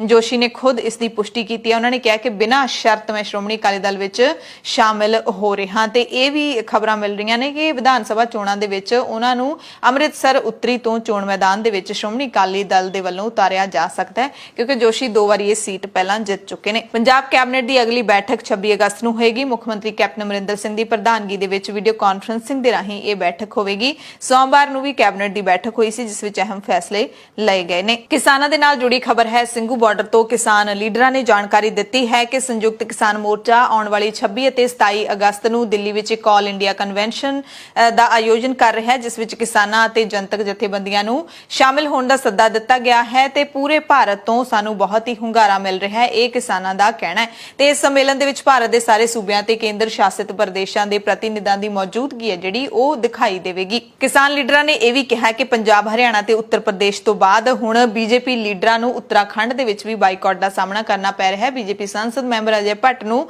ਉੱਤਰਾਖੰਡ ਦੇ ਰੁੜਕੀ ਨੇੜੇ ਕਿਸਾਨਾਂ ਦੇ ਕਾਲੇ ਝੰਡਿਆਂ ਦੇ ਵਿਰੋਧ ਦਾ ਸਾਹਮਣਾ ਕਰਨਾ ਪਿਆ, ਜਿੱਥੇ ਉਹ ਆਪਣੀਆਂ ਚੋਣਾਂ ਦੇ ਲਈ ਚੋਣ ਪ੍ਰਚਾਰ ਕਰਨ ਲਈ ਪਹੁੰਚੇ ਸੀ।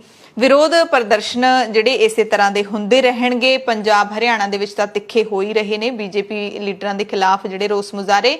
ਹੁਣ ਯੂਪੀ ਦੇ ਨਾਲ ਉੱਤਰਾਖੰਡ ਦੇ ਵਿੱਚ ਵੀ ਇਸ ਤਰ੍ਹਾਂ ਦੇ ਮੁਜ਼ਾਹਰੇ ਦਿਖਾਈ ਦੇਣਗੇ, ਇਹ ਕਿਸਾਨਾਂ ਨੇ ਦਾਅਵਾ ਕੀਤਾ ਹੈ। ਤਾਂ ਕਿਸਾਨਾਂ ਨੇ ਜਿਹੜਾ ਕਿਹਾ ਕਿ ਬੀਜੇਪੀ ਲੀਡਰਾਂ ਦਾ ਲਗਾਤਾਰ ਕਿਸਾਨ ਵਿਰੋਧ ਕਰ ਰਹੇ ਨੇ। ਬੀਜੇਪੀ ਲੀਡਰਾਂ ਦਾ ਤਾਂ ਕਰ ਹੀ ਰਹੇ ਨੇ, ਪਰ ਹਰਸਿਮਰਤ ਕੌਰ ਬਾਦਲ, ਜਿਸ ਨੇ ਪਿੱਛੇ ਲੋਕ ਸਭਾ ਦੇ ਵਿੱਚ 100% ਦੀ ਹਾਜ਼ਰੀ ਲਵਾਈ ਹੈ, ਕਿਸਾਨਾਂ ਦੀ ਵਿਪ ਦੀ ਪੂਰੀ ਤਰ੍ਹਾਂ ਦੇ ਨਾਲ ਪਾਲਣਾ ਕੀਤੀ ਹੈ, ਤੇ ਆਪਣੀ ਵਜ਼ੀਰੀ ਹੈ ਜਿਹੜੀ ਉਹ ਇਹ ਕਹਿ ਕੇ ਛੱਡੀ ਹੈ ਕਿ ਅਸੀਂ ਕਿਸਾਨਾਂ ਦੇ ਹੱਕ ਦੇ ਵਿੱਚ ਆਪਣਾ ਜਿਹੜਾ ਹੈਗਾ ਇੱਕ ਵੱਡੀ ਕੁਰਸੀ ਮੈਂ ਛੱਡ ਰਹੀ ਹਾਂ। ਹਰਸਿਮਰਤ ਕੌਰ ਬਾਦਲ ਦਾ ਵੀ ਲਗਾਤਾਰ ਵਿਰੋਧ ਹੋ ਰਿਹਾ ਹੈ। ਇੱਕ ਦਿਨ ਪਹਿਲਾਂ ਬਠਿੰਡਾ ਦੇ ਪਿੰਡ ਬੁਰਜ ਰਾਠੀ ਦੇ ਵਿੱਚ ਹਰਸਿਮਰਤ ਕੌਰ ਬਾਦਲ ਤੇ ਅਕਾਲੀ ਵਰਕਰਾਂ ਦਾ ਕਿਸਾਨਾਂ ਨੇ ਵਿਰੋਧ ਕੀਤਾ। ਇੱਥੇ ਉਹ 2 ਘਰਾਂ ਦੇ ਵਿੱਚ ਅਫਸੋਸ ਪ੍ਰਗਟ ਕਰਨ ਪਹੁੰਚੇ ਸੀ, ਪਰ ਭਾਰਤੀ ਕਿਸਾਨ ਯੂਨੀਅਨ ਏਕਤਾ ਡਕੌਂਦਾ ਦੀ ਅਗਵਾਈ ਦੇ ਵਿੱਚ ਜਿਹੜਾ ਹੈਗਾ ਉਹ ਕਿਸਾਨਾਂ ਨੇ ਵਿਰੋਧ ਕੀਤਾ। ਇਲਜ਼ਾਮ ਲਾਇਆ ਕਿ ਇਹ ਅਫਸੋਸ ਕਰਨ ਦੇ ਬਹਾਨੇ ਨੁੱਕੜ ਮੀਟਿੰਗਾਂ ਕਰ ਰਹੇ ਨੇ, ਤੇ ਮੰਗਲਵਾਰ ਨੂੰ ਹਰਸਿਮਰਤ ਕੌਰ ਬਾਦਲ ਦਾ ਜਿਹੜਾ ਵਿਰੋਧ ਹੈ ਉਹ ਮਾਨਸਾ ਦੇ 3 ਪਿੰਡਾਂ ਦੇ ਵਿੱਚ ਹੋਇਆ। ਪਿੰਡ ਕੁਲਰੀਆਂ, ਮੰਡੇਰ ਤੇ ਸੇਖੂਪੁਰ ਖਡਾਲ ਦੇ ਵਿੱਚ ਕਿਸਾਨਾਂ ਨੇ ਹਰਸਿਮਰਤ ਕੌਰ ਬਾਦਲ ਦਾ ਵਿਰੋਧ ਕੀਤਾ। ਇਹ ਜਾਣਕਾਰੀ ਮਿਲੀ ਕਿ ਇੱਥੇ ਵੀ ਉਹ ਆਪਣੇ ਵਰਕਰਾਂ ਦੇ ਜਿਨ੍ਹਾਂ ਦੇ ਕੋਈ ਮਰਗ ਵਗੈਰਾ ਹੋਈ ਸੀ ਉੱਥੇ ਅਫਸੋਸ ਕਰਨ ਦੇ ਲਈ ਪਹੁੰਚੇ ਹੋਏ ਸੀਗੇ, ਤੇ ਕਿਸਾਨਾਂ ਨੇ ਵਿਰੋਧ ਕੀਤਾ। ਇਹ ਤਸਵੀਰਾਂ ਤੁਸੀਂ ਦੇਖ ਸਕਦੇ ਹੋ। ਮੁਰਦਾਬਾਦ ਮੁਰਦਾਬਾਦ ਕਿਸਾਨ ਵਿਰੋਧੀ ਸਰਕਾਰਾਂ ਮੁਰਦਾਬਾਦ ਸ਼ਾਸਨ ਮੁਰਦਾਬਾਦ ਮੁਰਦਾਬਾਦ ਮੁਰਦਾਬਾਦ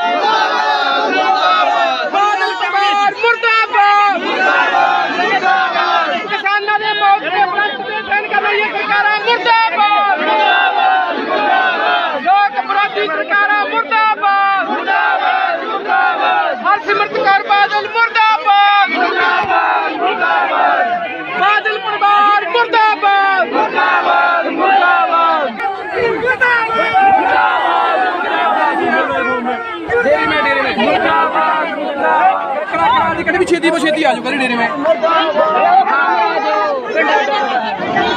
पंजाब सरकार मुर्दाबाद मुर्दाबाद मुर्दाबाद। इस दे नाल ही मानसा ਦੇ ਇੱਕ ਹੋਰ ਪਿੰਡ ਸ਼ੇਰਖਾਂ ਦੀਆਂ ਤਸਵੀਰਾਂ ਤੁਹਾਨੂੰ ਦਿਖਾਉਣੇ ਆ ਜਿੱਥੇ ਪੂਰੇ ਪਿੰਡ ਵਾਸੀਆਂ ਨੇ ਸਾਰੀਆਂ ਸਿਆਸੀ ਪਾਰਟੀਆਂ ਦੇ ਬਾਈਕਾਟ ਦਾ ਐਲਾਨ ਕਰ ਦਿੱਤਾ ਹੈ। ਕਈ ਪਿੰਡਾਂ ਦੇ ਵਿੱਚ ਅਜਿਹੇ ਜਿਹੜੇ ਬੋਰਡ ਤੁਸੀਂ ਲੱਗੇ ਦੇਖ ਸਕਦੇ ਹੋ। ਜੇ ਇਹ ਜਿਹੜੇ ਬੋਰਡ ਨੇ ਉਹ ਸ਼ੇਰਖਾਂ ਪਿੰਡ ਦੇ ਵਿੱਚ ਲਾਏ ਗਏ ਨੇ। ਇਹਨਾਂ ਬੋਰਡਾਂ ਦੇ ਵਿੱਚ ਜਿਹੜੇ ਇਹ ਕੰਧਾਂ ਦੇ ਉੱਤੇ ਪੇਂਟ ਕਰਕੇ ਜਿਹੜਾ ਲਿਖਿਆ ਗਿਆ ਹੈਗਾ, ਲਿਖਿਆ ਚੇਤਾਵਨੀ ਕਿਸਾਨ ਮਜ਼ਦੂਰ ਏਕਤਾ ਜ਼ਿੰਦਾਬਾਦ। ਸਾਡੇ ਪਿੰਡ ਵਿੱਚ ਸਾਰੀਆਂ ਸਿਆਸੀ ਪਾਰਟੀਆਂ ਦਾ ਮੁਕੰਮਲ ਬਾਈਕਾਟ ਹੈ, ਪਿੰਡ ਸ਼ੇਰਖਾਂ ਵਾਲਾ। ਤੇ ਅਜਿਹਾ ਇੱਕ ਪਿੰਡ ਦਾ ਜਿਹੜਾ ਐਲਾਨ ਨਹੀਂ ਹੈ, ਪੰਜਾਬ ਦੇ ਬਹੁਤ ਸਾਰੇ ਪਿੰਡਾਂ ਨੇ ਅਜਿਹਾ ਐਲਾਨ ਹੈ ਜਿਹੜਾ ਉਹ ਕੀਤਾ ਹੋਇਆ। ਤੇ 15 ਅਗਸਤ ਵਾਲੇ ਦਿਨ ਜੋ ਪ੍ਰਧਾਨ ਮੰਤਰੀ ਨੇ ਲਾਲ ਕਿਲੇ ਦੀ ਫਸੀਲ ਤੋਂ ਭਾਸ਼ਣ ਦਿੱਤਾ ਹੈ ਉਸ ਨੂੰ ਕਿਸਾਨ ਲੀਡਰਾਂ ਨੇ ਭਰਮਾਉਣ ਵਾਲਾ ਭਾਸ਼ਣ ਦੱਸਿਆ ਹੈ। ਕਿਹਾ ਕਿ ਲਾਲ ਕਿਲੇ ਵਾਲੇ ਭਾਸ਼ਣ ਵਿੱਚ ਪ੍ਰਧਾਨ ਮੰਤਰੀ ਮੋਦੀ ਨੇ ਕਿਸਾਨਾਂ ਨੂੰ ਭਰਮਾਉਣ ਦੀ ਕੋਸ਼ਿਸ਼ ਤੋਂ ਸਿਵਾਏ ਕੁਝ ਨਹੀਂ ਕੀਤਾ। ਇਹ ਬਰਨਾਲੇ ਦੇ ਵਿੱਚ ਜਿਹੜਾ ਕਿਸਾਨਾਂ ਦਾ ਪੱਕਾ ਧਰਨਾ ਲੱਗਿਆ ਹੋਇਆ 320ਵੇਂ ਦਿਨ ਦੇ ਵਿੱਚ ਪਹੁੰਚ ਗਿਆ। ਉਸ ਧਰਨੇ ਦੇ ਵਿੱਚ ਪਹੁੰਚੇ ਕਿਸਾਨ ਲੀਡਰਾਂ ਨੇ ਬਿਆਨ ਦਿੱਤਾ। ਬੁਲਾਰਿਆਂ ਨੇ ਕਿਹਾ ਕਿ ਪ੍ਰਧਾਨ ਮੰਤਰੀ ਮੋਦੀ 3 ਖੇਤੀ ਕਾਨੂੰਨਾਂ ਨੂੰ ਖੇਤੀ ਸੁਧਾਰਾਂ ਦਾ ਨਾਮ ਦੇ ਕੇ ਕਿਸਾਨਾਂ ਨੂੰ ਗੁੰਮਰਾਹ ਕਰਨ ਦੀ ਕੋਸ਼ਿਸ਼ ਕਰ ਰਹੇ ਨੇ। ਇਸ ਵਾਰੀ ਪ੍ਰਧਾਨ ਮੰਤਰੀ ਨੇ ਗੁੰਮਰਾਹ ਕਰਨ ਲਈ ਛੋਟੇ ਕਿਸਾਨਾਂ ਨੂੰ ਆਪਣਾ ਨਿਸ਼ਾਨਾ ਬਣਾਇਆ ਹੈ। ਸਰਕਾਰ ਕਿਸਾਨਾਂ ਨੂੰ ਵੱਖ-ਵੱਖ ਵਰਗਾਂ ਦੇ ਵਿੱਚ ਵੰਡ ਕੇ ਸ਼ਾਇਦ ਅੰਦੋਲਨ ਦੇ ਵਿੱਚ ਤਰੇੜਾਂ ਪਾਉਣੀਆਂ ਚਾਹੁੰਦੀ ਹੈ, ਪਰ ਸਰਕਾਰ ਆਪਣੇ ਮਨਸੂਬੇ ਦੇ ਵਿੱਚ ਕਾਮਯਾਬ ਨਹੀਂ ਹੋਏਗੀ, ਇਹ ਕਿਸਾਨਾਂ ਨੇ ਕਿਹਾ ਹੈ। ਪਾਕਿਸਤਾਨ ਦੇ ਲਾਹੌਰ ਤੋਂ ਖਬਰ ਹੈ ਜਿੱਥੇ ਲਾਹੌਰ ਕਿਲੇ ਦੇ ਵਿੱਚ ਸਥਾਪਿਤ ਸ਼ੇਰੇ ਪੰਜਾਬ ਮਹਾਰਾਜਾ ਰਣਜੀਤ ਸਿੰਘ ਦਾ ਬੁੱਤ ਹੈ ਜਿਹੜਾ ਇੱਕ ਸ਼ਰਾਰਤੀ ਅਨਸਰ ਨੇ ਤੋੜ ਦਿੱਤਾ ਹੈ। ਮੀਡੀਆ ਰਿਪੋਰਟਾਂ ਦੇ ਮੁਤਾਬਿਕ ਇੱਕ ਵਿਅਕਤੀ ਹੈ ਜਿਹੜਾ ਉਹ ਤਹਿਰੀਕ-ਏ-ਲਬੈਕ ਪਾਕਿਸਤਾਨ ਜਿਹੜੀ ਜਿਸ ਨੂੰ TLP ਜਥੇਬੰਦੀ ਕਿਹਾ ਜਾਂਦਾ ਹੈ ਉਸ ਜਥੇਬੰਦੀ ਦਾ ਕਾਰਕੁਨ ਹੈ। ਇਮਰਾਨ ਖਾਨ ਸਰਕਾਰ ਨੇ ਇਸ ਜਥੇਬੰਦੀ ਨੂੰ ਪਾਕਿਸਤਾਨ ਦੇ ਵਿੱਚ ਬੈਨ ਕੀਤਾ ਹੋਇਆ। ਬੁੱਤ ਤੋੜੇ ਜਾਣ ਦੀ ਘਟਨਾ ਦੀ ਇੱਕ ਵੀਡੀਓ ਹੈ ਜਿਹੜੀ ਉਹ ਵਾਇਰਲ ਹੋ ਰਹੀ ਹੈ ਜਿਸ ਵਿੱਚ ਇਹ ਵਿਅਕਤੀ ਬੁੱਤ ਦੀ ਤੋੜਪੰਨ ਕਰ ਰਿਹਾ ਹੈ। ਇਸ ਵਿਅਕਤੀ ਨੂੰ ਦੂਜੇ ਜਿਹੜੇ ਆਸ-ਪਾਸ ਦੇ ਲੋਕਾਂ ਨੇ ਪਰੇ ਹਟਾਉਣ ਦੀ ਕੋਸ਼ਿਸ਼ ਵੀ ਕੀਤੀ ਪਰ ਇਸਨੇ ਬੁੱਤ ਤੋੜ ਦਿੱਤਾ। ਇਹ ਬੁੱਤ 2019 ਤੋਂ ਹੁਣ ਤੱਕ 3 ਵਾਰੀ ਤੋੜਿਆ ਜਾ ਚੁੱਕਾ ਹੈ। ਇਹ ਬੁੱਤ 27 ਜੂਨ 2019 ਨੂੰ ਲਾਹੌਰ ਕਿਲੇ ਦੀ ਸਿੱਖ ਗੈਲਰੀ ਦੇ ਵਿੱਚ ਲਾਇਆ ਗਿਆ ਸੀ। ਗੈਲਰੀ ਦੇ ਬਾਹਰ ਲਾਇਆ ਗਿਆ ਸੀ। 180ਵੀਂ ਬਰਸੀ ਸੀ ਜਦੋਂ ਮਹਾਰਾਜਾ ਰਣਜੀਤ ਸਿੰਘ ਦੀ, ਉਦੋਂ ਇਹ ਬੁੱਤ ਸਥਾਪਿਤ ਕੀਤਾ ਗਿਆ ਸੀ। ਪਹਿਲਾਂ 5 ਅਗਸਤ 2019 ਨੂੰ ਤੇ ਫਿਰ ਦਸੰਬਰ 2020 ਦੇ ਵਿੱਚ ਇਹ ਬੁੱਤ ਤੋੜਿਆ ਤੇ ਹੁਣ ਤੀਸਰੀ ਵਾਰੀ ਬੁੱਤ ਤੋੜਿਆ ਗਿਆ ਹੈ। ਇਹ ਬੁੱਤ 9 ਫੁੱਟ ਦਾ ਹੈ ਤੇ ਫਾਈਬਰ ਤੇ ਕਾਂਸੇ ਦਾ ਬਣਿਆ ਹੋਇਆ ਹੈ। ਇਹਦੇ ਵਿੱਚ ਮਹਾਰਾਜਾ ਰਣਜੀਤ ਸਿੰਘ ਆਪਣੇ ਮਨਪਸੰਦ ਅਰਬੀ ਘੋੜੇ ਕਹਿਰ ਬਹਿਰ ਤੇ ਬੈਠੇ ਦਿਖਾਈ ਦੇ ਰਹੇ ਨੇ। ਇਹ ਬੁੱਤ ਤੋੜੇ ਜਾਣ ਦੇ ਵਿਰੋਧ ਦੇ ਵਿੱਚ DSGMC ਦੇ ਪ੍ਰਧਾਨ ਮਨਜਿੰਦਰ ਸਿੰਘ ਸਿਰਸਾ ਨੇ ਇਮਰਾਨ ਖਾਨ ਪਾਕਿਸਤਾਨ ਦੇ ਪ੍ਰਧਾਨ ਮੰਤਰੀ ਉਹਨਾਂ ਨੂੰ ਵੀ ਅਪੀਲ ਕੀਤੀ ਹੈ ਤੇ ਭਾਰਤੀ ਵਿਦੇਸ਼ ਮੰਤਰਾਲੇ ਨੂੰ ਅਪੀਲ ਕੀਤੀ ਹੈ ਤੇ ਇਸ ਦੀ ਨਿੰਦਿਆ ਕੀਤੀ ਹੈ। ਤੇ ਹੁਣ ਤਾਜ਼ਾ ਜਾਣਕਾਰੀ ਦੇ ਮੁਤਾਬਿਕ ਪਾਕਿਸਤਾਨ ਦੇ ਵਿੱਚ ਲਾਹੌਰ ਪੁਲਿਸ ਨੇ ਇਸ ਸ਼ਰਾਰਤੀ ਅਨਸਰ ਨੂੰ ਹਿਰਾਸਤ ਦੇ ਵਿੱਚ ਲੈ ਲਿਆ। यह घटना पहली बार नहीं तीसरी बार हुई है और ये तीनों बार ही तरीके लिबास जो कि एक वहां की कट्टरवाद संस्था है जिसका मुखिया पहले रिजवी रहा और वह उसने भी बहुत महाराजा रंजीत सिंह जी के बारे में अपशब्द बोले। अब उन्हीं के कारकुनों के द्वारा ये आज उनकी प्रतिमा को तोड़ा गया। ये बहुत ही कट्टरवाद की एक मिसाल है। पाकिस्तान जिस रास्ते चल रहा है, महाराजा रंजीत सिंह जैसे सेकुलर राजा जिन्होंने सभी धर्मों को मान सम्मान दिया, आज उनके साथ ऐसी उनकी प्रतिमा के साथ जिस तरह का दुर्व्यवहार किया गया, ये बहुत निंदनीय है, बड़ा शर्मसार है, बड़ा दुखदायी है। मैंने अभी विदेश मंत्रालय से बात की है, जॉइंट टैक्स सेक्रेटरी को मैंने इससे सारा प्राइज कराया है। उन्होंने मुझे कहा है कि वो तुरंत पाकिस्तान के हाई कमीशन को इसके बारे में संज्ञान लेने को कहेंगे और तुरंत कार्रवाई हो और उनको सम्मन भी करेंगे और ये यकीनी बनाएंगे इन लोगों के खिलाफ सख्त कार्रवाई हो। पाकिस्तान अगर कोई डेमोक्रेसी कंट्री है तो फिर ऐसा किसी सूरत में भी बर्दाश्त नहीं किया जा सकता। ये कट्टरवाद की मिसाल है और पाकिस्तान जिस रास्ते चल रहा है ये उसकी एक निशानी है। 2022 ਦੀਆਂ ਵਿਧਾਨ ਸਭਾ ਚੋਣਾਂ ਤੋਂ ਪਹਿਲਾਂ ਕੈਪਟਨ ਸਰਕਾਰ ਨੇ ਇੱਕ ਵੱਡਾ ਐਲਾਨ ਕੀਤਾ ਹੈ। ਪੰਜਾਬ ਦੇ ਲੋਕਾਂ ਨੂੰ ਵੱਡੀ ਰਾਹਤ ਦੇਣ ਦਾ ਦਾਅਵਾ ਕੀਤਾ ਹੈ। ਮੰਤਰੀ ਮੰਡਲ ਦੀ ਮੀਟਿੰਗ ਦੇ ਵਿੱਚ 93,000 ਗੈਰ ਕਾਨੂੰਨੀ ਪਾਣੀ ਦੇ ਕਨੈਕਸ਼ਨਾਂ ਨੂੰ ਰੈਗੂਲਰ ਕਰਨ ਦਾ ਫੈਸਲਾ ਲਿਆ ਗਿਆ। ਕੈਬਨਿਟ ਮੀਟਿੰਗ ਦੇ ਵਿੱਚ ਅਣਅਧਿਕਾਰਿਤ ਪਾਣੀ ਦੇ ਕਨੈਕਸ਼ਨਾਂ ਨੂੰ ਨਿਯਮਿਤ ਕਰਨ ਦੀ ਪ੍ਰਵਾਨਗੀ ਵੀ ਦਿੱਤੀ ਗਈ ਹੈ। ਪਾਣੀ ਦੀ ਸਪਲਾਈ ਤੇ ਸੀਵਰੇਜ ਦੇ ਖਰਚਿਆਂ ਦੇ ਬਕਾਏ ਦੀ ਵਸੂਲੀ ਦੇ ਲਈ ਵਨ ਟਾਈਮ ਸੈਟਲਮੈਂਟ ਪਾਲਿਸੀ ਨੂੰ ਵੀ ਪ੍ਰਵਾਨਗੀ ਦਿੱਤੀ ਗਈ ਹੈ। ਇਸ ਫੈਸਲੇ ਨਾਲ ਸ਼ਹਿਰੀ ਸਥਾਨਕ ਸੰਸਥਾਵਾਂ ਦੀ ਆਮਦਨ ਹੈ ਜਿਹੜੀ ਉਹ ਵਧੇਗੀ। ਜਿਹੜੇ ਲੋਕ ਨੌਕਰੀਆਂ ਕਰਦੇ ਨੇ ਤੇ ਇਨਕਮ ਟੈਕਸ ਰਿਟਰਨ ਭਰਦੇ ਨੇ ਉਹਨਾਂ ਦੇ ਲਈ ਇਹ ਜ਼ਰੂਰੀ ਖਬਰ ਹੈ ਕਿਉਂਕਿ ਇਨਕਮ ਟੈਕਸ ਭਰਨ ਵਾਲੀ ਜਿਹੜੀ ਵੈਬਸਾਈਟ ਹੈ ਆਨਲਾਈਨ ਵੈਬਸਾਈਟ ਦੇ ਰਾਹੀਂ ਭਰਿਆ ਜਾਂਦਾ ਹੈ ਤੇ ਉਹ ਵੈਬਸਾਈਟ ਪਿਛਲੇ ਕਈ ਚਿਰਾਂ ਤੋਂ ਖਰਾਬ ਚੱਲ ਰਹੀ ਹੈ।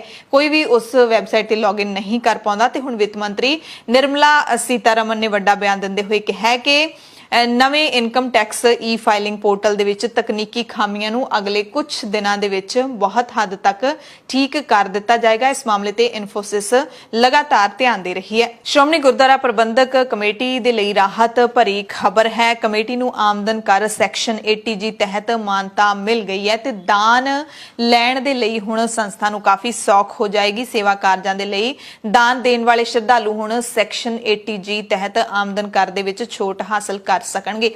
ਦਰਅਸਲ ਪਹਿਲਾਂ ਜੇ ਕੋਈ ਦਾਨ ਐਸਜੀਪੀਸੀ ਨੂੰ ਦਿੰਦਾ, ਆਨਲਾਈਨ ਦਾਨ ਭੇਟਾ ਕਰਦਾ ਹੈ ਤਾਂ ਉਸ ਨੂੰ ਟੈਕਸ ਭਰਨਾ ਪੈਂਦਾ ਸੀ, ਪਰ ਹੁਣ ਇਨਕਮ ਟੈਕਸ ਐਪੀਲੇਟ ਟ੍ਰਿਬਿਊਨਲ ਅੰਮ੍ਰਿਤਸਰ ਨੇ ਸ਼੍ਰੋਮਣੀ ਕਮੇਟੀ ਦੇ ਹੱਕ ਵਿੱਚ ਫੈਸਲਾ ਸੁਣਾਇਆ ਤੇ ਐਸਜੀਪੀਸੀ ਪ੍ਰਧਾਨ ਬੀਬੀ ਜਗੀਰ ਕੌਰ ਨੇ ਇਸ ਦਾ ਸਵਾਗਤ ਕੀਤਾ ਹੈ। ਕਮੇਟੀ ਦੇ ਮੁੱਖ ਸਕੱਤਰ ਐਡਵੋਕੇਟ ਹਰਜਿੰਦਰ ਸਿੰਘ ਧਾਮੀ ਨੇ ਦੱਸਿਆ ਕਿ 12 ਸਾਲ ਪਹਿਲਾਂ 2009 ਤੋਂ ਇਨਕਮ ਟੈਕਸ ਸੈਕਸ਼ਨ 80G ਤਹਿਤ ਰਜਿਸਟ੍ਰੇਸ਼ਨ ਤੇ ਆਮਦਨ ਕਰ 'ਚ ਡਿਬੇਟ ਲਈ ਯਤਨ ਕੀਤੇ ਜਾ ਰਹੇ ਸੀ, ਜਿਸ ਨੂੰ ਹੁਣ ਸਫਲਤਾ ਮਿਲ ਗਈ ਹੈ ਤੇ ਸੰਗਤ ਦਾਨ ਦੇਣ ਤੇ ਕਰ ਦੇ ਵਿੱਚ ਟੈਕਸ ਦੇ ਵਿੱਚ ਛੋਟ ਹਾਸਲ ਕਰ ਸਕੇਗੀ। ਐਸਜੀਪੀਸੀ ਨੇ ਪਹਿਲੇ ਪਾਤਸ਼ਾਹ ਸ੍ਰੀ ਗੁਰੂ ਨਾਨਕ ਸਾਹਿਬ ਦੇ ਪ੍ਰਕਾਸ਼ ਪੁਰਬ ਮਨਾਉਣ ਲਈ ਪਾਕਿਸਤਾਨ ਜਾਣ ਦੀ ਚਾਹਵਾਨ ਸੰਗਤ ਤੋਂ ਪਾਸਪੋਰਟ ਮੰਗੇ ਨੇ। 25 ਅਗਸਤ ਤੱਕ ਤੁਸੀਂ ਆਪਣੇ ਪਾਸਪੋਰਟ ਨੇ ਜਿਹੜੇ ਐਸਜੀਪੀਸੀ ਦਫ਼ਤਰ ਭੇਜ ਸਕਦੇ ਹੋ। ਪਹਿਲਾਂ 15 ਅਗਸਤ ਤੱਕ ਮੰਗੇ ਗਏ ਸੀ, ਹੁਣ ਤਰੀਕ ਵਧਾ ਕੇ 25 ਅਗਸਤ ਹੈ ਜਿਹੜੀ ਉਹ ਕਰ ਦਿੱਤੀ ਗਈ ਹੈ ਤੇ ਪਾਸਪੋਰਟ ਹੁਣ ਤੁਸੀਂ 25 ਅਗਸਤ ਤੱਕ ਭੇਜ ਸਕਦੇ ਹੋ। ਨਾਲ ਜਿਹੜੇ ਜ਼ਰੂਰੀ ਡਾਕੂਮੈਂਟ ਹੁੰਦੇ ਨੇ, ਆਧਾਰ ਕਾਰਡ, ਵੋਟਰ ਕਾਰਡ ਜਾਂ ਰਾਸ਼ਨ ਕਾਰਡ ਦੀ ਫੋਟੋਕਾਪੀ ਨਾਲ ਜ਼ਰੂਰੀ ਹੁੰਦੀ ਹੈ ਲਾਉਣੀ